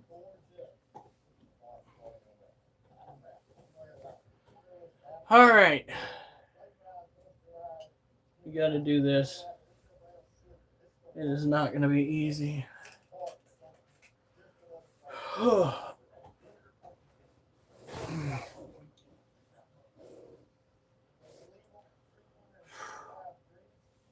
Remember when you're doing these, keep your heels off the ground, your legs off the ground. Keep a hand on the kitty over there. Only when he wants to go and scratch up your freaking feet. Ah. All right, here we go. Okay, I'm back. He was terrorizing a different live stream. Darn it, Alf.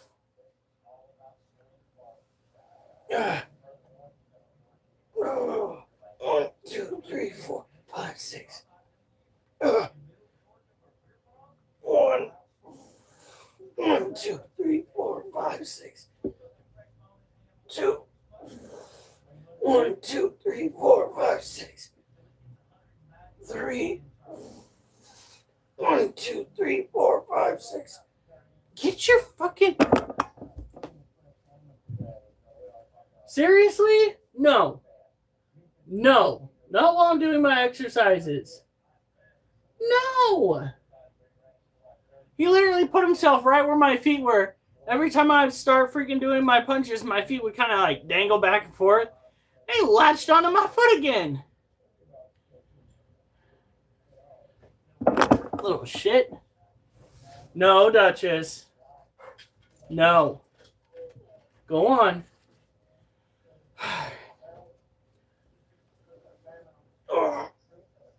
1, 2, 3, 4, 5, 6. 2. 1, 2, 3, 4, 5, 6. 3. 1, 2, 3, 4, 5, 6. 4. 1, 2, 3, 4, 5, 6. 5. 1, 2, 3. Cat! Stop! I'm gonna get the spritz can and I'm gonna spray him right in the face.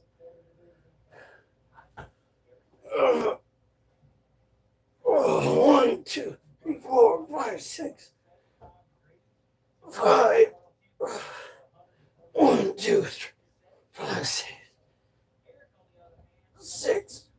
1, 2, 3, 4, 5, 6. 7. 1, 2, 3, 4, 5, 6. 8. 1, 2, 3, 4, 5, 6. 9. 1, 2, 3, 5, 6. 10. 1, 2, 4, I keep telling you not to sit there, and you keep sitting there. Stop going where my feet dangle. No. Stop it.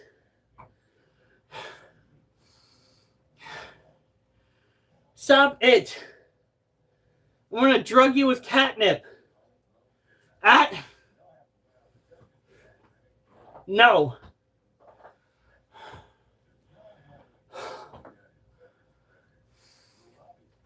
Hold on, it's at 43.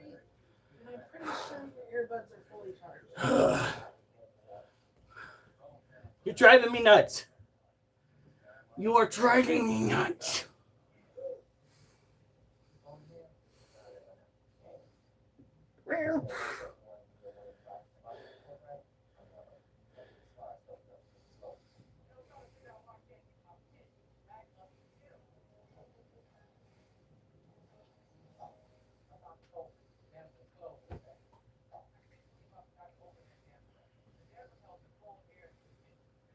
How is it not good for people to see? Ouch. No wonder freaking Jasper has a problem playing with you. Why? Is it uncomfortable seeing somebody that works out more than you do? Ooh, that's awkward. How much you got left exercise-wise? Oh, one more set after this one. You fucking ripped my shit up. Knucklehead. Let me go get some of those fucking needle-proof gloves. Huh. All right, do your other set. I got it there. Oh, look what you did, LOL. All right. Oh. Thank you, Mimi. Oh. Yeah. After what I had to deal with today as a fucking moderator on Facebook. By the way, I signed up for the job. Guy got pissed off because somebody flagged his shit. And he came up to me demanding to tell him who flagged it. First of all, I don't know. Second of all, when you come up demanding that you want to know who did it, you're going to get a talking to. All right. Here you go. Go, go, go.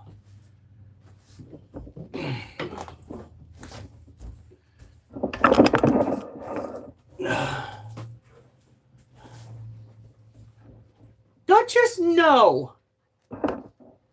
Oliver, no. Duchess, go. I still have one more segment to do of this. That cat really wanted a piece of me. My God. Looks like I went toe-to-toe with a mini Freddy Krueger. And he did not appreciate my hand. Duchess, go.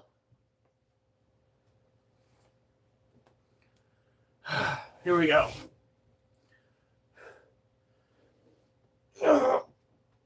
1, 2, 3,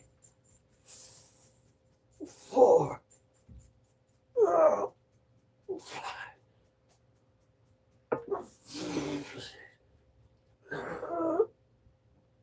7, 8, 9.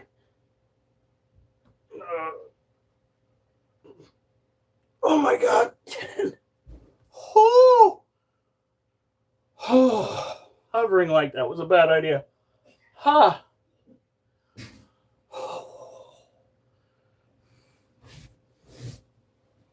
Oh. Oh.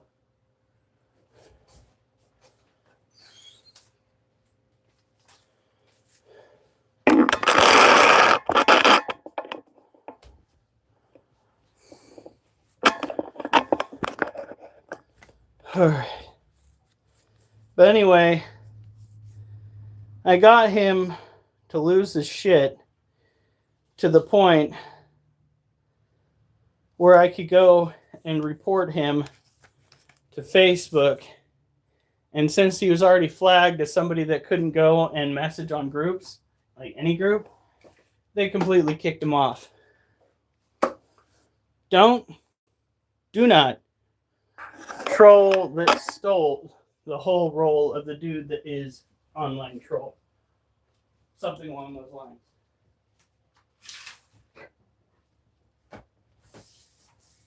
That was my entire purpose for the duration of my existence as a drunk, trolling people. That was my whole thing. You come at me sideways, I'll make sure you can't come at anybody sideways ever again. On that account. Why does that hurt?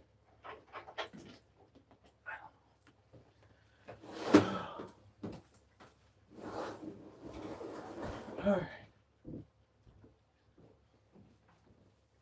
Hopefully it doesn't have to do with what the neighbor was doing earlier. What was he doing? Weed whacking and shit. Alright.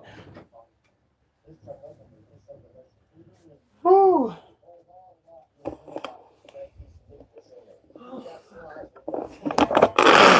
New Jersey caught that ban. Like, I was telling him that he needed to check his attitude, and that's probably the reason why he was banned from going onto groups in the first place. And he just went off. Yes, Grimace getting those gains. Hold on. Rude. Alright. So this is our Monocentropus balfouri cage for the smaller balfouri. Come in here. I think Alf's timeout started over. No, I timed him out again. No, I actually clicked on the button and it showed his channel activity. Okay. It's only at 86. Huh. That's weird. Over 100 deleted messages.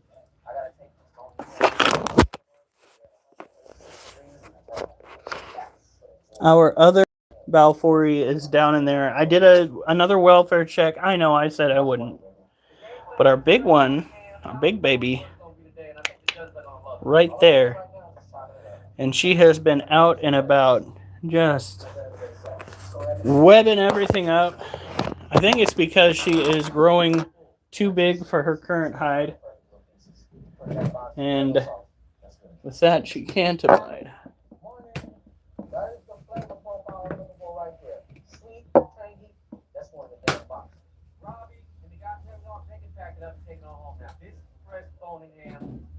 Go.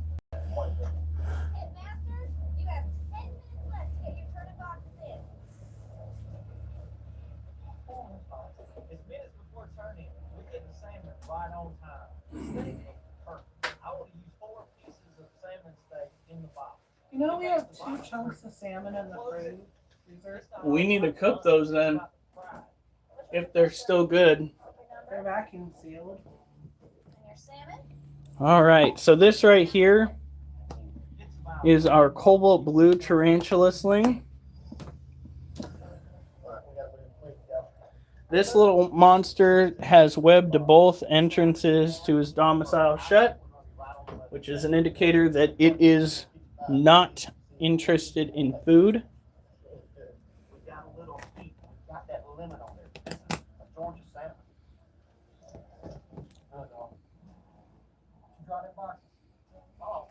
See if we can get you guys a good look. There's your striped butt somewhere in there. We're not going to add any more moisture for a minute. It is very moist in that cage. We don't want it any worse than it already is. So cobalt blue is a tropical terrestrial old world tarantula. It's got that spicy venom. you don't want to get tagged with. This is our Lacio Cyano Sazamai male. And he is definitely to be able to bundle those freaking kills up so well. Not anymore.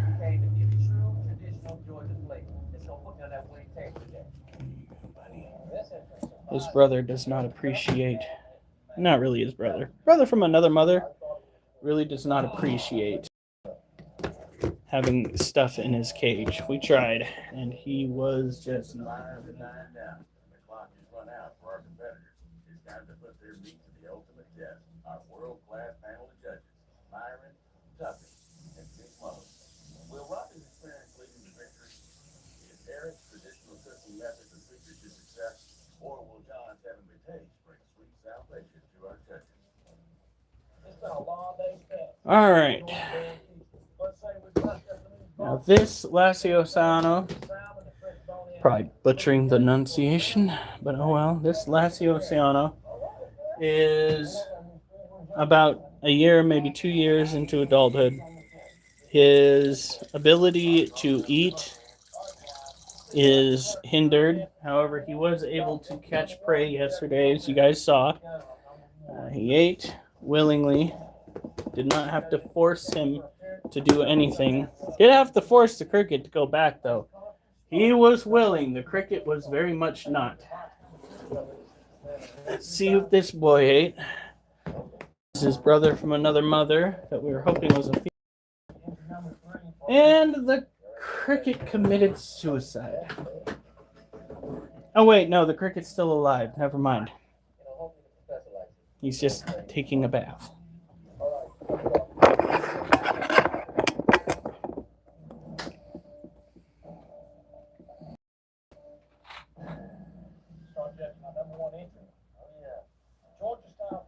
You're going in with the freaking lizard, my friend.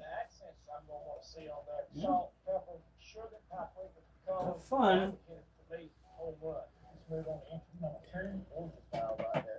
This one's environment is very moist, so we are not going to go and add any more moisture to it. Should be fine for now.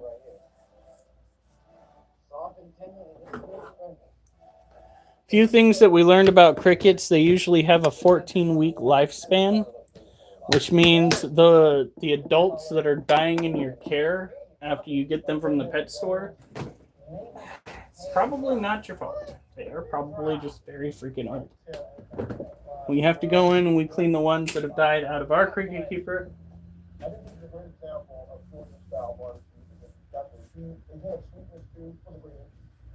Alright. This little critter refused to use its den. Yes, real moist. This is real arid. This is a Arizona Blondie. I've yet to learn its scientific name. This critter refused to use its den. Its prey items were using its den more than it was. So we basically went in, cleared out its old den, and let it start playing around on its own. It pretty much chose to be above ground, and she has not been acting very defensive when it comes to that lifestyle. She will be getting a new cage in the future. Looks like she's prepping for a molt now. She's been digging out that corner, laying down webbing. That's what you want to know. Now, the room that we're in right now stays dark pretty much all day other than where the lizard's light is. The lizard's light is the only light in this room, unless it comes through the window or the kitchen or the living room.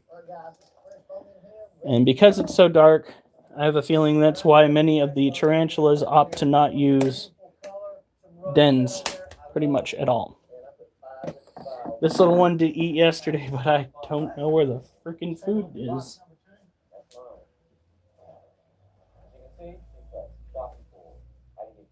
Now, here's what I know about your standard feeder crickets.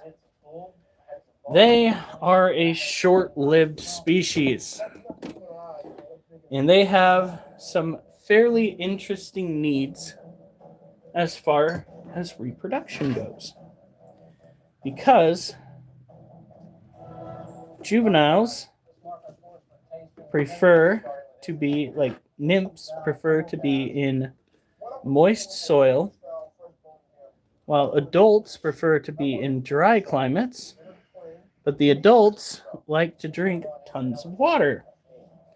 So it is you trying to battle to keep everybody happy. And let me tell you, good Lord, you guys, at least you chose to die together. That's the important thing.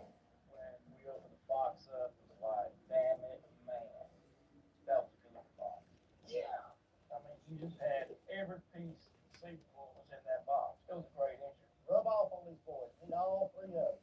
Number one entry, I thought had much more benefit to it, which is Georgia style. I was really pleased with the entry. Georgia style, baby. My favorite like the box with the chop. I just like that flavor a lot. Spitmaster let the pork stand out. Yeah, that's what I'm looking for. All right, guys, let's talk about entry number 2. All right. Come on, man. To me, this is what Georgia barbecue is all about. There was definitely a good vinegar sauce to it. There is a small army of crickets that is about to be born in this habitat, and I'm trying very hard to make sure. You guys, now you're just dying while I'm doing stuff. Got bad hearts. It's a genetic problem. I'm just gonna go wash the dish out just in case. I'm like you, Jeffy. I thought it was good and moist. The only thing is, when I first looked at the box, I could see fat. And you need to take time to make sure there's no fat involved, no bone involved. You. Thanks. The cats can have you now.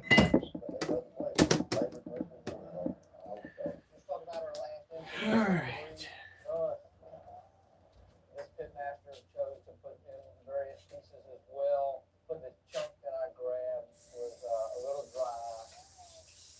There was a sweetness that went into this one that was pleasing.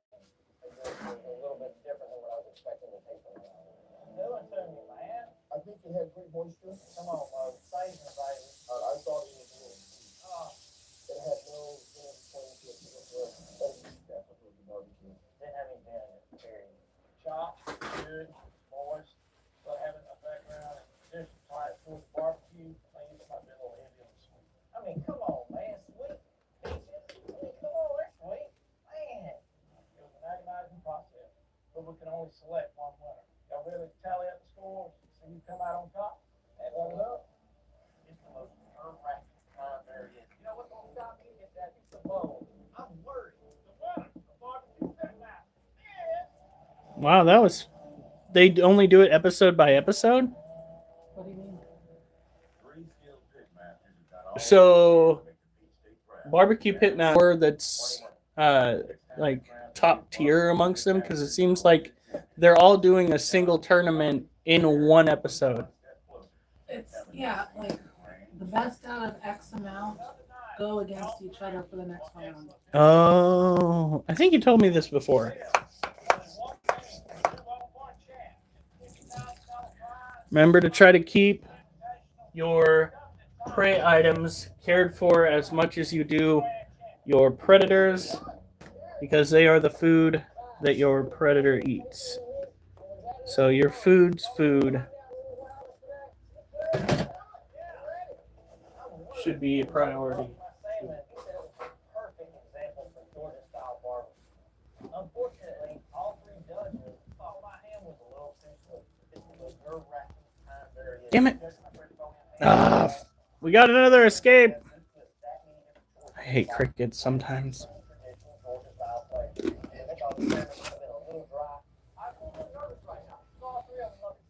Fish flakes are packed with nutrients.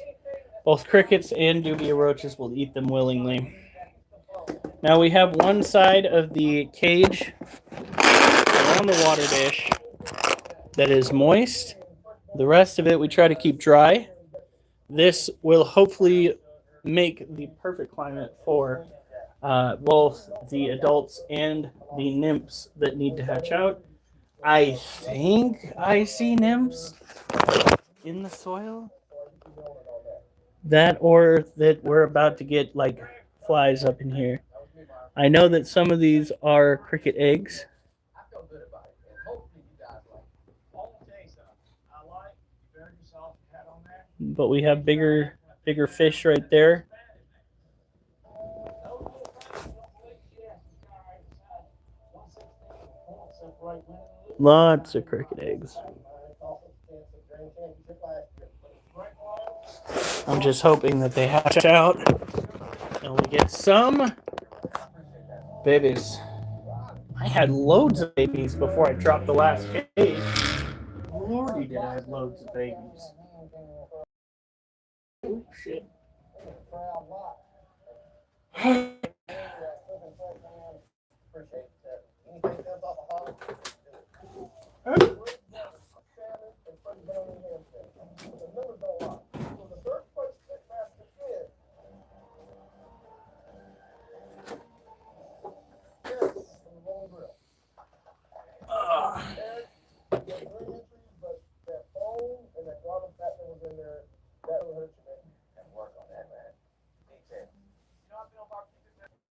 Having come in second place last time and third this time, I'm pissed.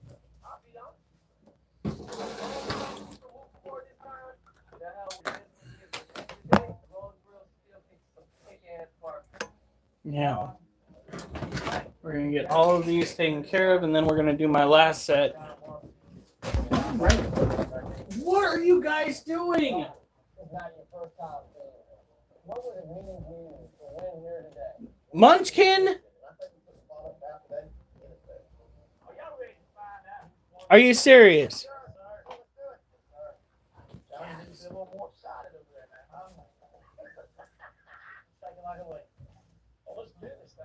All right. He's losing his fucking marbles.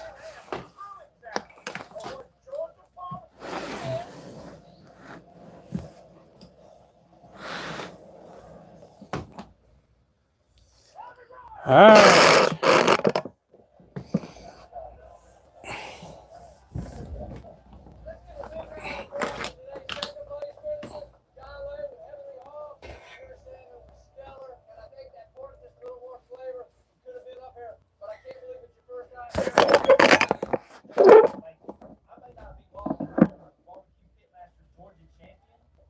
All right. Looks like everybody's still alive.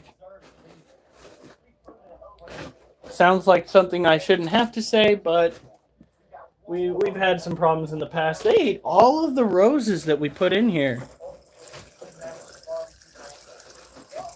We put like 3 roses worth of petals in here, and they just ate them all up.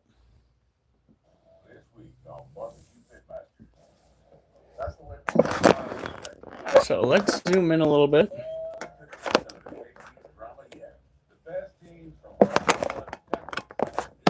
The females, this one right here, are large, shiny, don't have wings. The males are slender with wings, and the juveniles are a grayish color.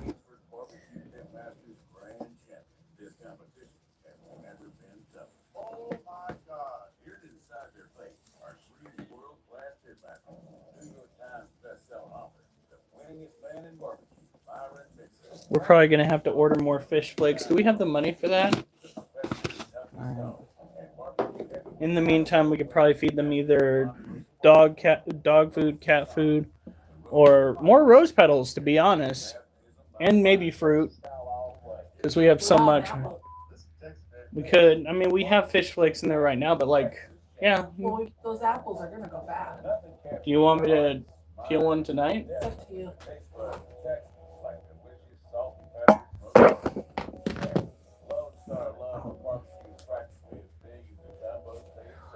We have everything. For this week's contest, we're bringing in 3 teams from Barbecue Obsessed, Texas to face off. The competition will be something. All right, we're gonna wait till tomorrow I don't. Sounds lazy, but I don't feel like doing dishes. Me neither. I'll wait till tomorrow.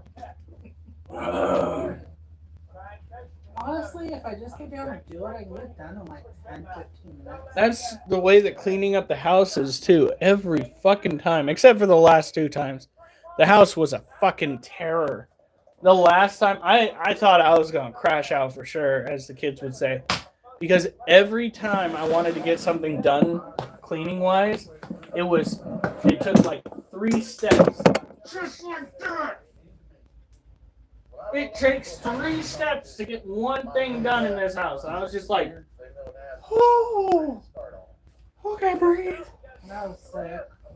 Through the nose. Oh, out through the mouth. All right. Oliver, get away from me. I know that you don't need to go out. He probably smells somebody coming.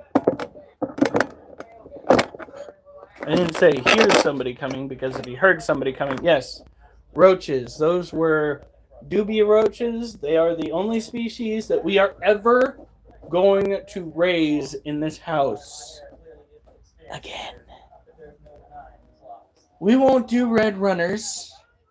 We aren't going to do orange heads. We learned our lesson. It's going to be roaches and crickets for feeders from now on.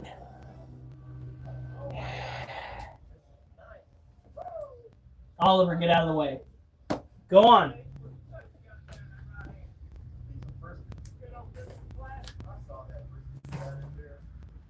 Tomorrow, hopefully it's not too, it's not going to rain tomorrow, is it? Nope. Good. Because I need to get some mowing done, some weed whacking done, and some weeding done. 2 of those aren't going to be too bad. The weeding is going to be god-awful. So, in this container, we have our Lasiodora parahabana, or our salmon pink bird-eating tarantula. You might note that this was initially a airtight sterilite container with locking lids. These locking lids have a tendency of breaking off. However, the way they tend to break off, you can generally repair them with a thumbtack. I can actually show you right here, because we used the other one for the old roach container. So, the piece that breaks off is usually the little knob that goes into a hole right there. You take the thumbtack, you push it through the hole and into the plastic, and it works. Redneck ingenuity. All right.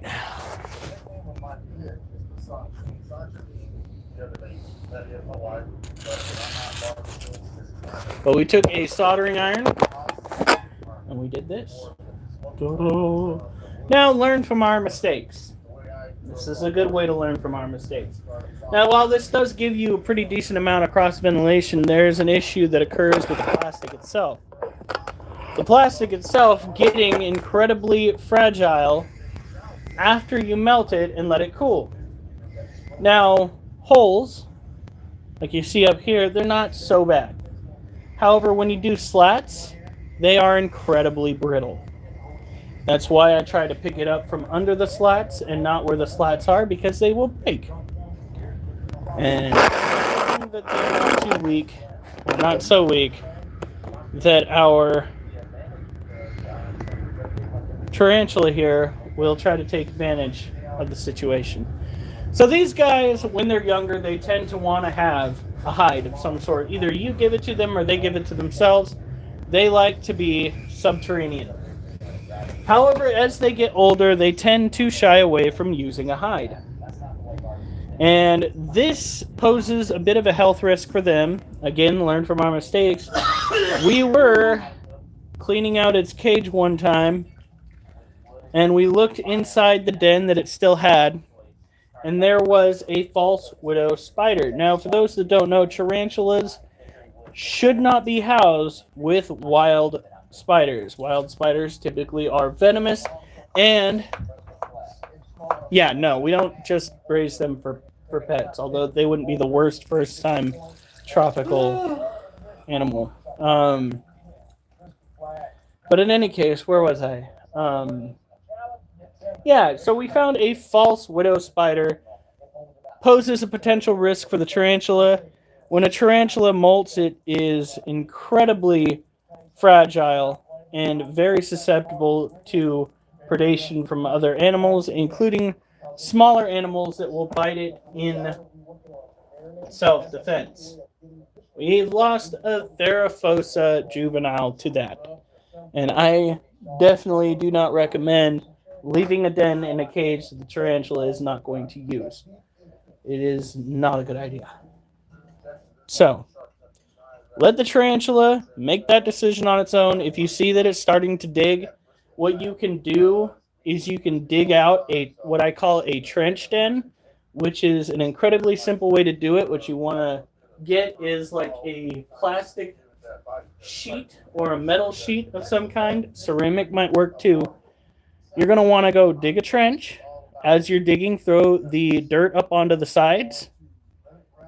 And then you're going to put the flat sheet over it with the entrance just a little bit, available to the animal. And then you are going to try to bury the top of that over, so what you have is a subterranean hide that was easy to construct in a cage with a living animal still inside of it. I've done it multiple times. It works well, or you could just leave enough dirt in there for your animal to play with over time. It's up to you. It really is. This little girl, the last time she decided she was going to dig all the way down to the plastic. I now know that that was likely due to the fact that she was looking for a little bit of a dry environment to lay down on. As you can see, she prefers to be on the dry patch, but she needs to have the humidity. So, you give her a dry spot, you keep everything else moist, you're good to go. And we gave her a ball to play with. Every now and then she'll throw it in her water dish. It's rare, but it has happened.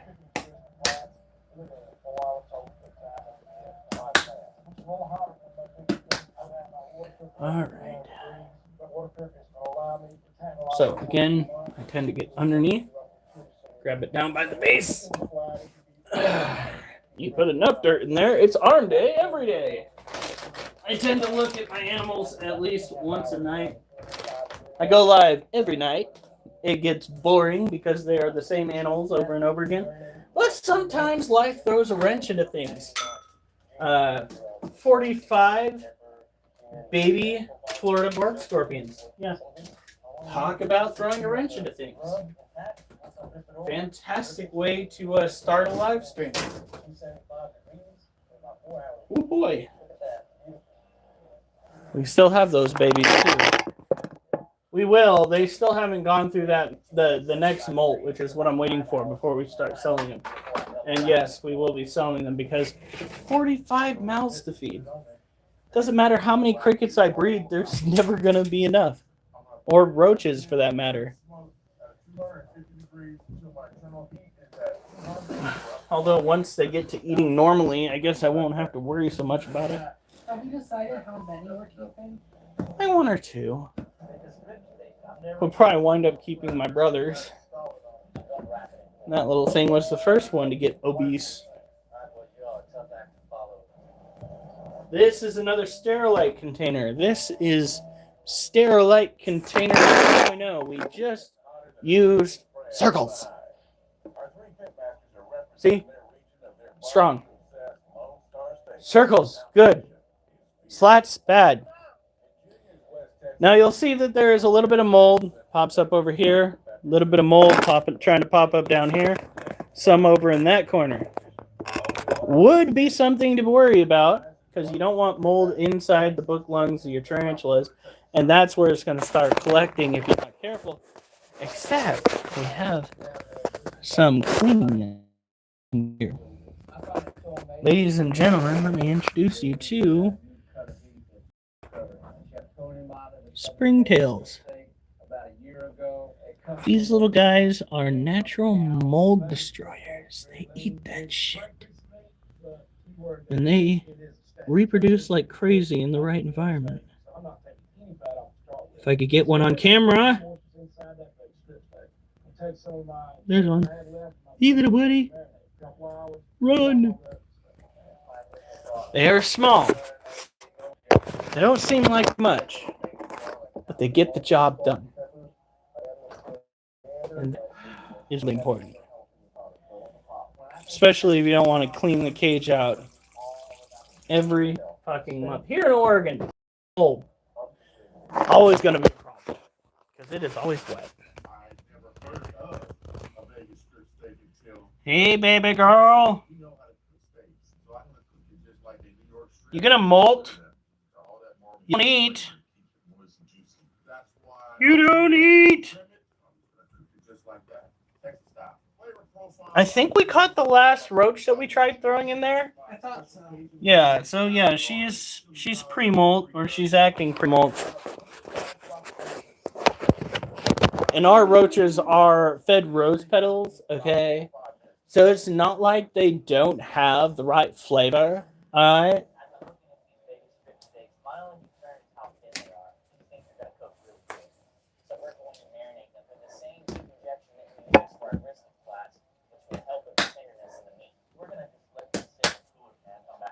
How's it going, Mimi? You doing better by any chance? Is the treatment helping? I gotta drink water again. Mochi's just like, boy, I need to have my cage misted again. I don't know why you're letting it dry out this much. Sorry, buddy, I'll get to it.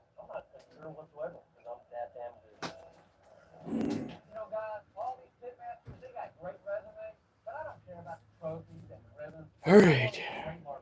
One of our Texas competitors today is JD Davis, JD Clean Extreme Barbecue. He is a cowboy.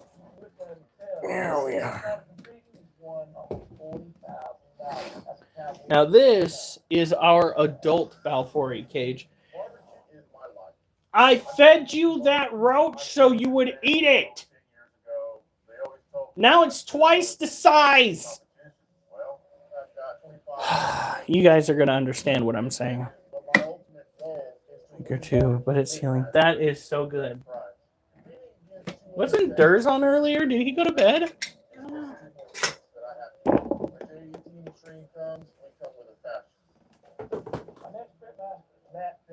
All right. Where are my tongs? There. Wipe them off. Now, don't hate me, but I got food for the food in here.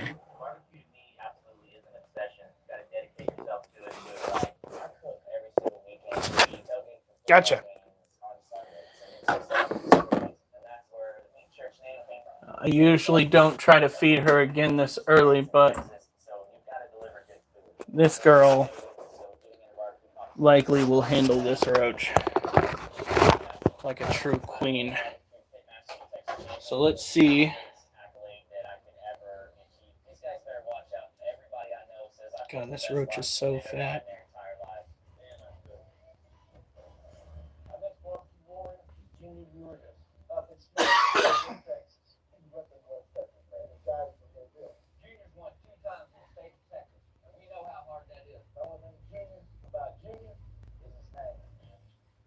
You know you want it. Oh, don't you play with me, girl. You take that food. Take it.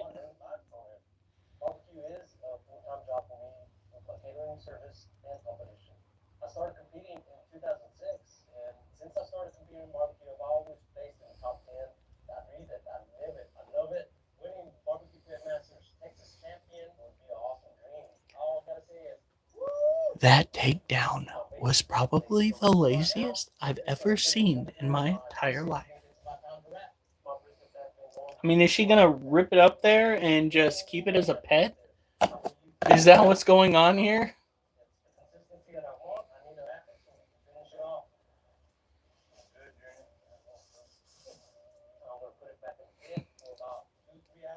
That was so lackadaisical. Honestly. So this is my green bottle blue female, Ducky. And to be honest, Ducky's diet's been pretty strong. We've probably been feeding her a little bit more than we should, but at least she's a female. We don't want her to get a ruptured abdomen, so we're keeping tabs on just how big her abdomen gets. There was actually an individual on one of the groups that I'm a part of who lost a sling or juvenile to a ruptured abdomen. So it is something you got to worry about. Although after owning so many tarantulas, I've never in my life, even when I fed them to the point where they're fat, had a tarantula where it just burst. I feel so bad for that. Because, like, they got the tarantula to eat, but got it to eat way too much. I hope that individual is okay, because I would be traumatized. That would probably make me not want to own tarantulas for a long while. Alright. She was just like, oh. Is she looking at me bigger? The green bottle blue? Oh, I thought you were talking about the... No. Galorum is napping again, but she's been coming out like every 2 days. That's Galorum. Galorum has been picking off crickets here and there. Almost wonder if I should drop some more in there. She's only got 2 left running around from what I can see.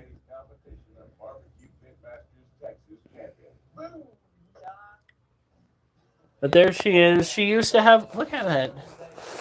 Oh, I thought I saw her toes. I'll use one that's practice cooked because I haven't cooked it before. I'm going to season it with just salt, pepper, throw it to a perfect medium rare, and serve it up. And then I'm staying on top of it. So this used to be her original den. And then she moved over here. We do have a water dish. It does need to be washed. Oh, heavens. Ah! There's a cricket right there.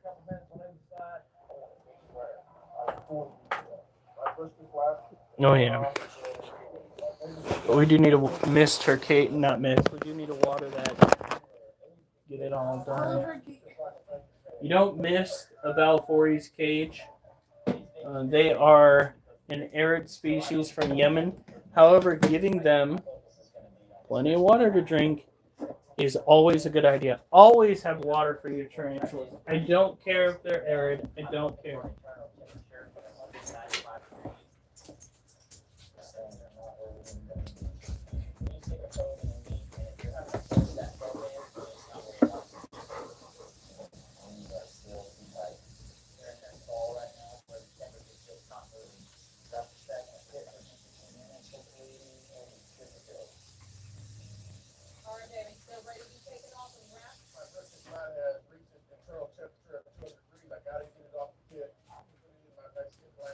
I turned off the light because it's bedtime, Lizard.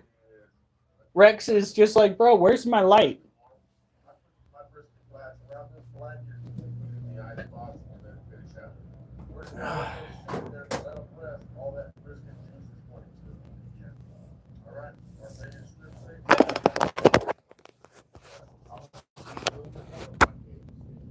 Child, it is bedtime.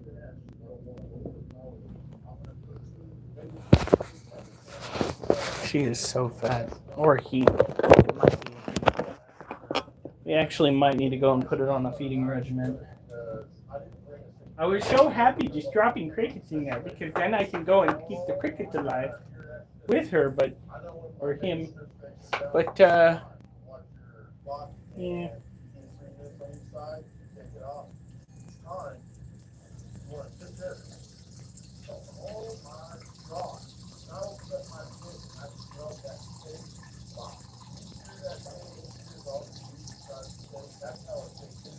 It's gotta just be the bubbles and the way that. For a second, it looked like there was light in. Kind of like when you throw sodium onto water, and it kind of skedaddles across the surface.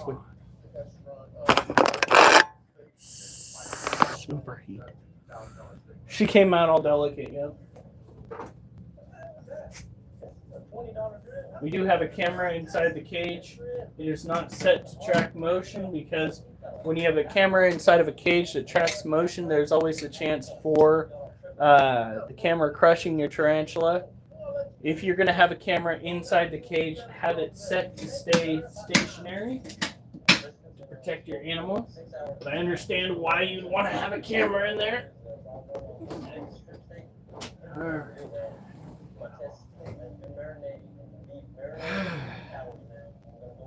Oh, it's already 11:34. Ooh, all my caffeine is wore out. So, what you see, my wife can't drink it. It's bad for her kidneys. Woo! That was a high protein toot. Surprised that didn't come out with smoke.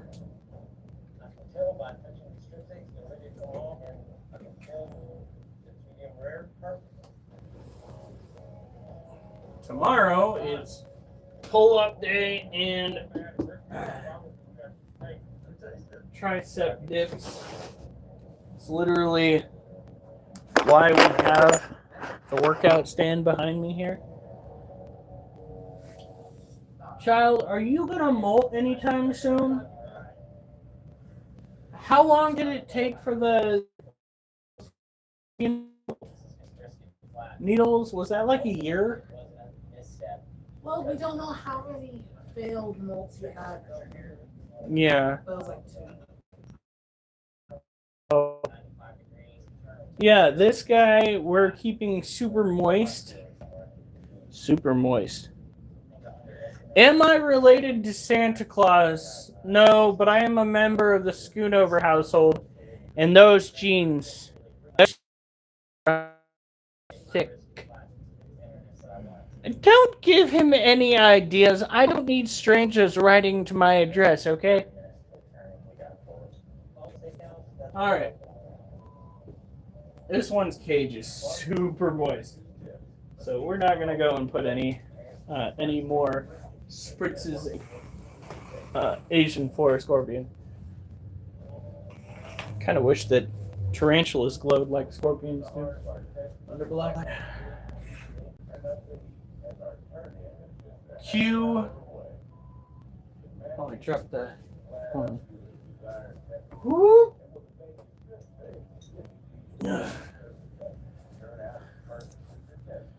Oh, you're the onion kid. Asked if I was related to Shrek. That would have been funnier.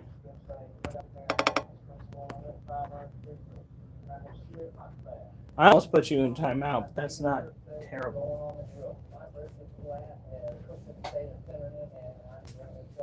Now,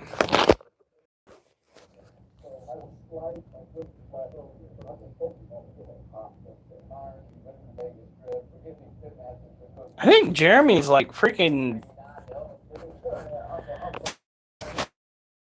definitely not one who's graduated high school.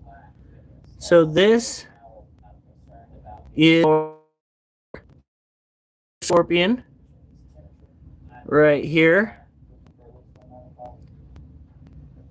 His name's Axel. He still has a mold. Oh shit, look who we caught eating. Oh, he's eating? Yep, this is our Asian forest scorpion. Oh, he took off.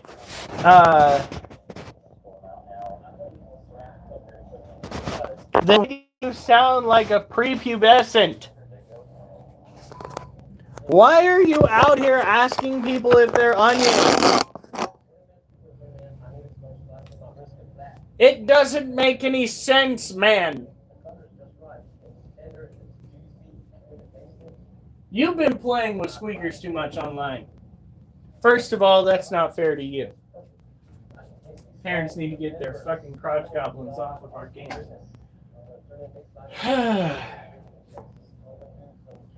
We got this critter who's got a dead cricket in our cage. But we also need to go and check for when you got hair all the way up your nose.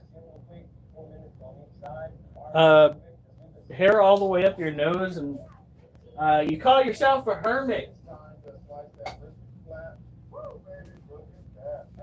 Oh wait, you said potentially living in a trailer park. That's not a hermit.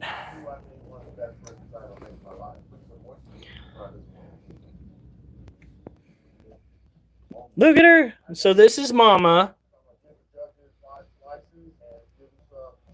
Mama is a Floridian bark scorpion. We are keeping our eyes open now for any sign of babies. I don't see any babies, but I do see it's a dead cricket right there. So what we're gonna do is come over here, flip on the lights.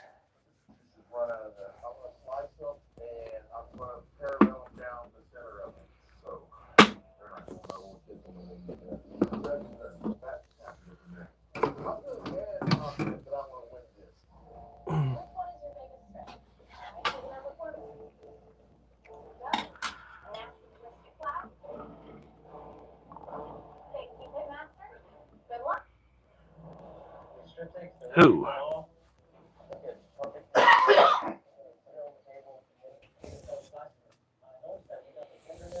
right.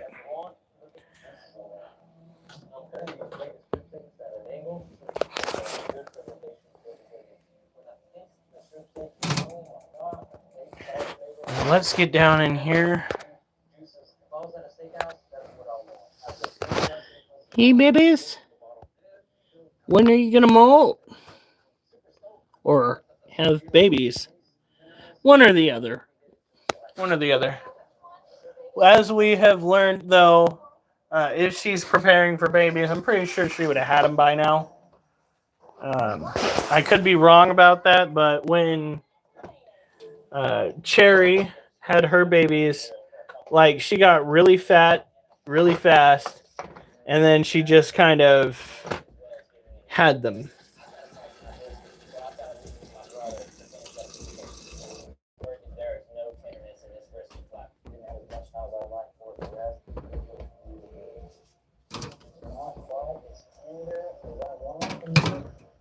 Alright. I just want to do something really quick.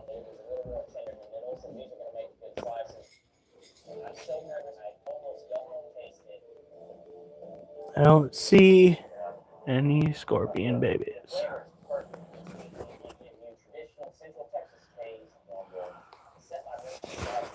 Was a goober. Yeah, he says he's an adult, but he talks like a toddler. No offense, buddy. Come on now.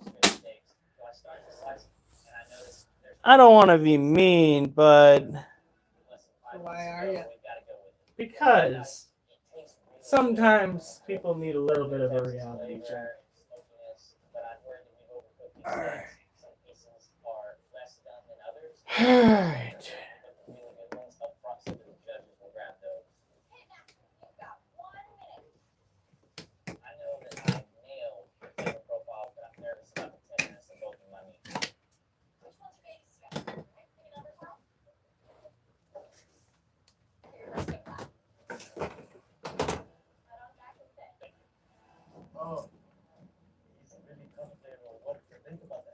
We don't need to put too much in here, just enough.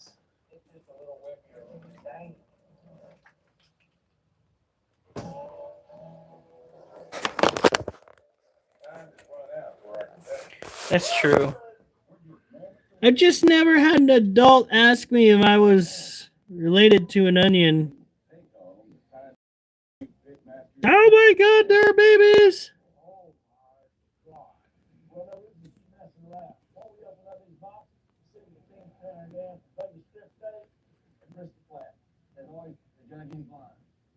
So these are isopods, which are a type of cage cleaner. They keep the mold down. And this freaking camera refused to bend any further so that I could see the entrance to the den.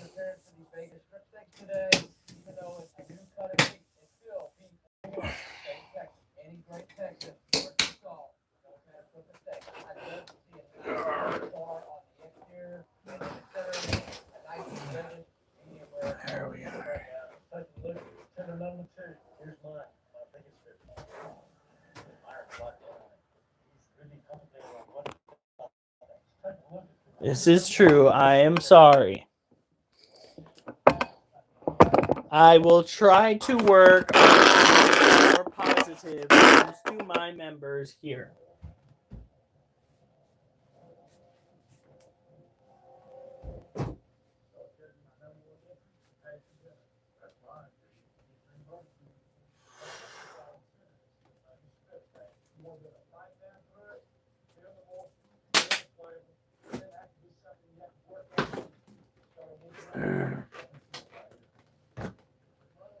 All right, Wolf.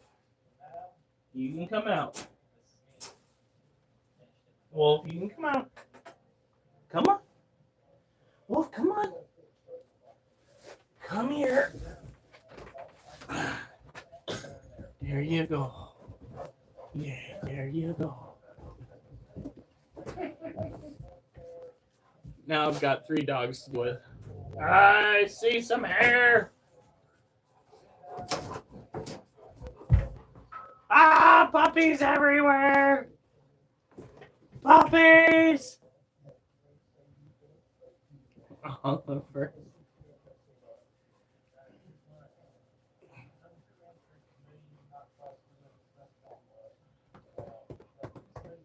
Eee, puppies. Puppies.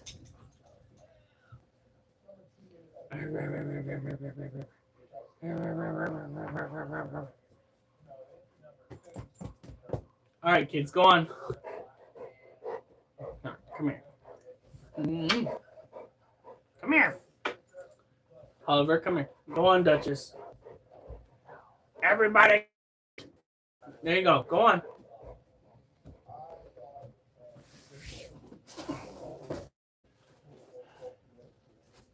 All right. What? What? Really? Okay, come here. This is her favorite. She's got a smile like a symphony. This is her favorite.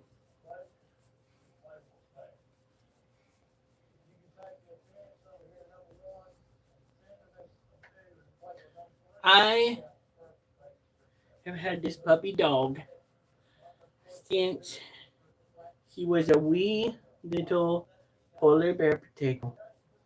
Yes, Yours since she was 5 minutes old. pretty much. She's been mine since she was 5 minutes old. If that old. I held her when she was first born. Yeah, I was there.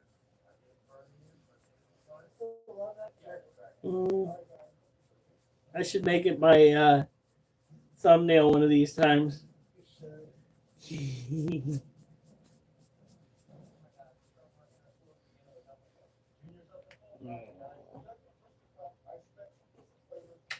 All right, girl. She's like, no, no, no. You can't say no, human. Yes, I can. All right, here we go. Oh, spoiled ass Duchess. Right. Goofy dog. All right.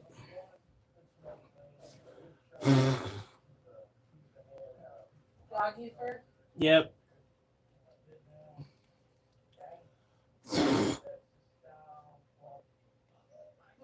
She's just like, I got all the attention I wanted. No, she didn't. She always wants more. What? Your thing's at 91 now. Woo! New headphones. Since the kitties. Yarr. That's one thing I like about Jasper. He doesn't shred my hand up for during playtime. Munchkin. Psychotic cat. All right.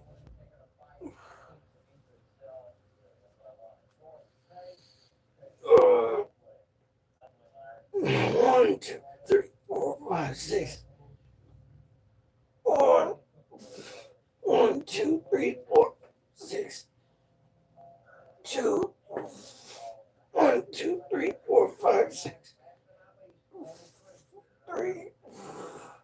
1, 2, 3, 4, 5, 6. 4. 1, 2, 3, 4, 5, 6. 5. 1, 2, 3, 4, 5, 6. 6. 1, 2, 3, 4, 5, 6. 7. 1, 2, 3, 4, 5, 6. 8. 1, 2, 3, 4, 5, 6. 9. 1, 2, 3, 4, 5.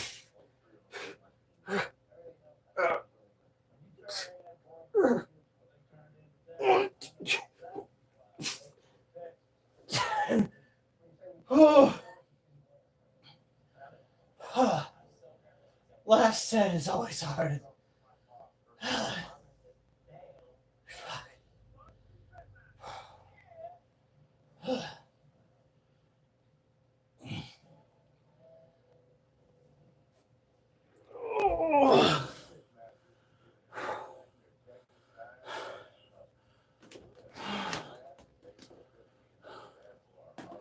911. There's a walrus in my house. And he's flopping around, throwing out random numbers, gasping for air.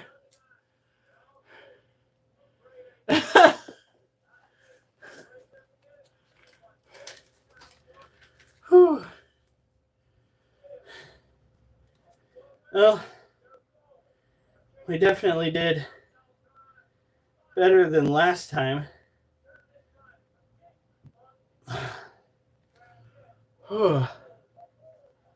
Last time it was 13, 12, 10, 9. This time it was 14, 12, 11, 10. And crunches, we're already in the lead. 12, 12, 10 this time. Last time it was 12, 9, 9, 8. Remember, your biggest opponent is you. So long as you strive to do better to the best of your ability, you are making progress. That's right. Mental raccoon. I lived. And don't laugh so hard, Mimi. It's only mostly true. Coincidentally, I'm not the best swimmer either. You'd think that I would have the body shape for it. I think it's because I float too much. Well, you are full of hot air. Yes, I am full of hot air. Thank you, honey. You're welcome.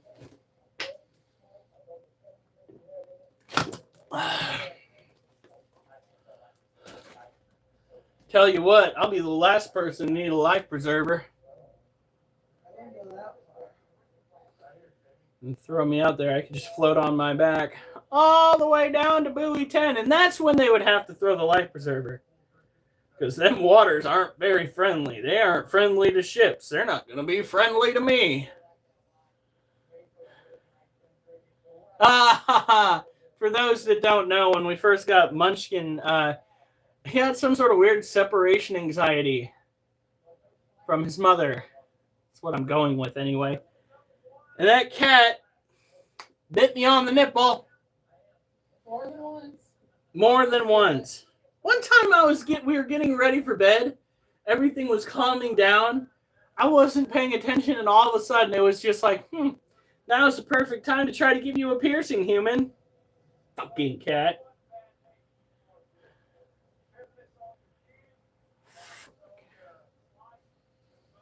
Nothing wakes you up faster than having to check if your nipple's bleeding. Cat! He doesn't give a shit. He's plotting to do it again right now. Hey, Abigail. we have a tarantula named Grabby Addy. It is a Monosyntropus balfouri tarantula, and it is the bigger of the two that we have in that cage. The other one's name is Tiger, and Tiger is a little stunted. Yeah, I keep calling it separation anxiety. Hey, that's what the vets. No, wait, that was the meeting. Never mind. That was the kneading. Oh, yeah. All right, now we have one more set to do. I'm hoping to get to 10 at least. And then I got to call it a night because it's already fucking... It's like 15 to midnight. G6, they're testing on nautical vessels. Full rollout. G6. I haven't even heard of G6. What happened to G5? Was there even a G2?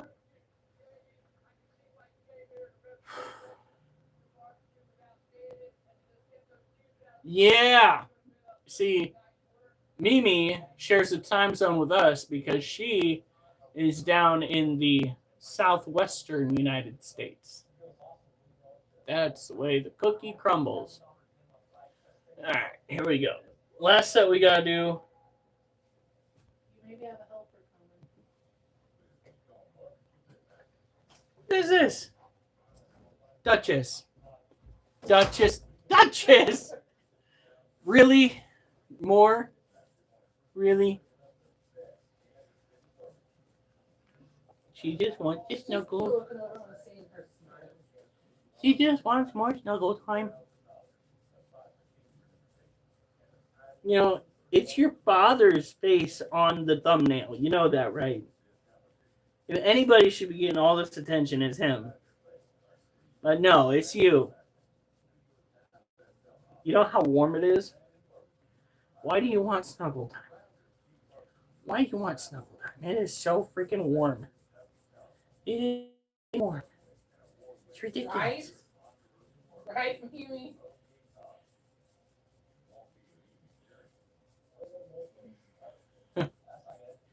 You hear that?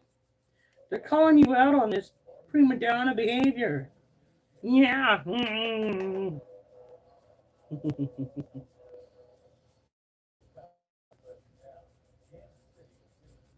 No, there's the sweet spot right there.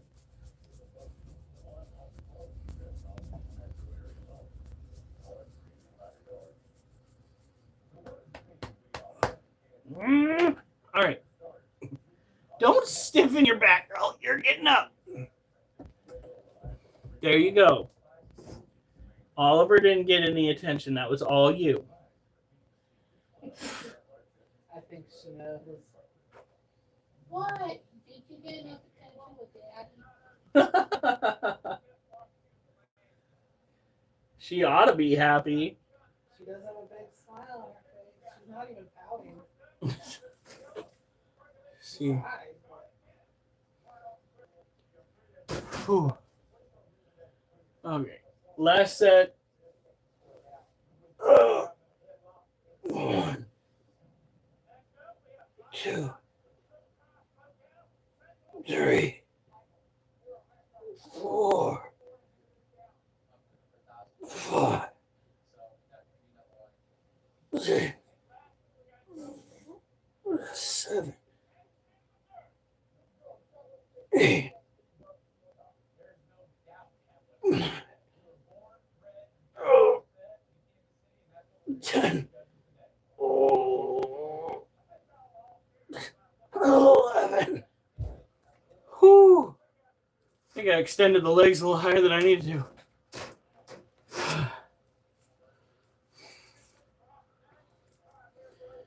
All right.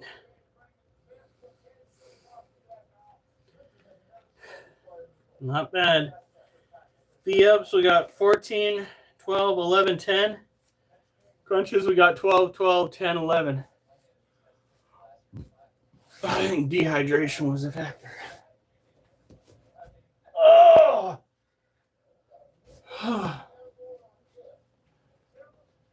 Okay.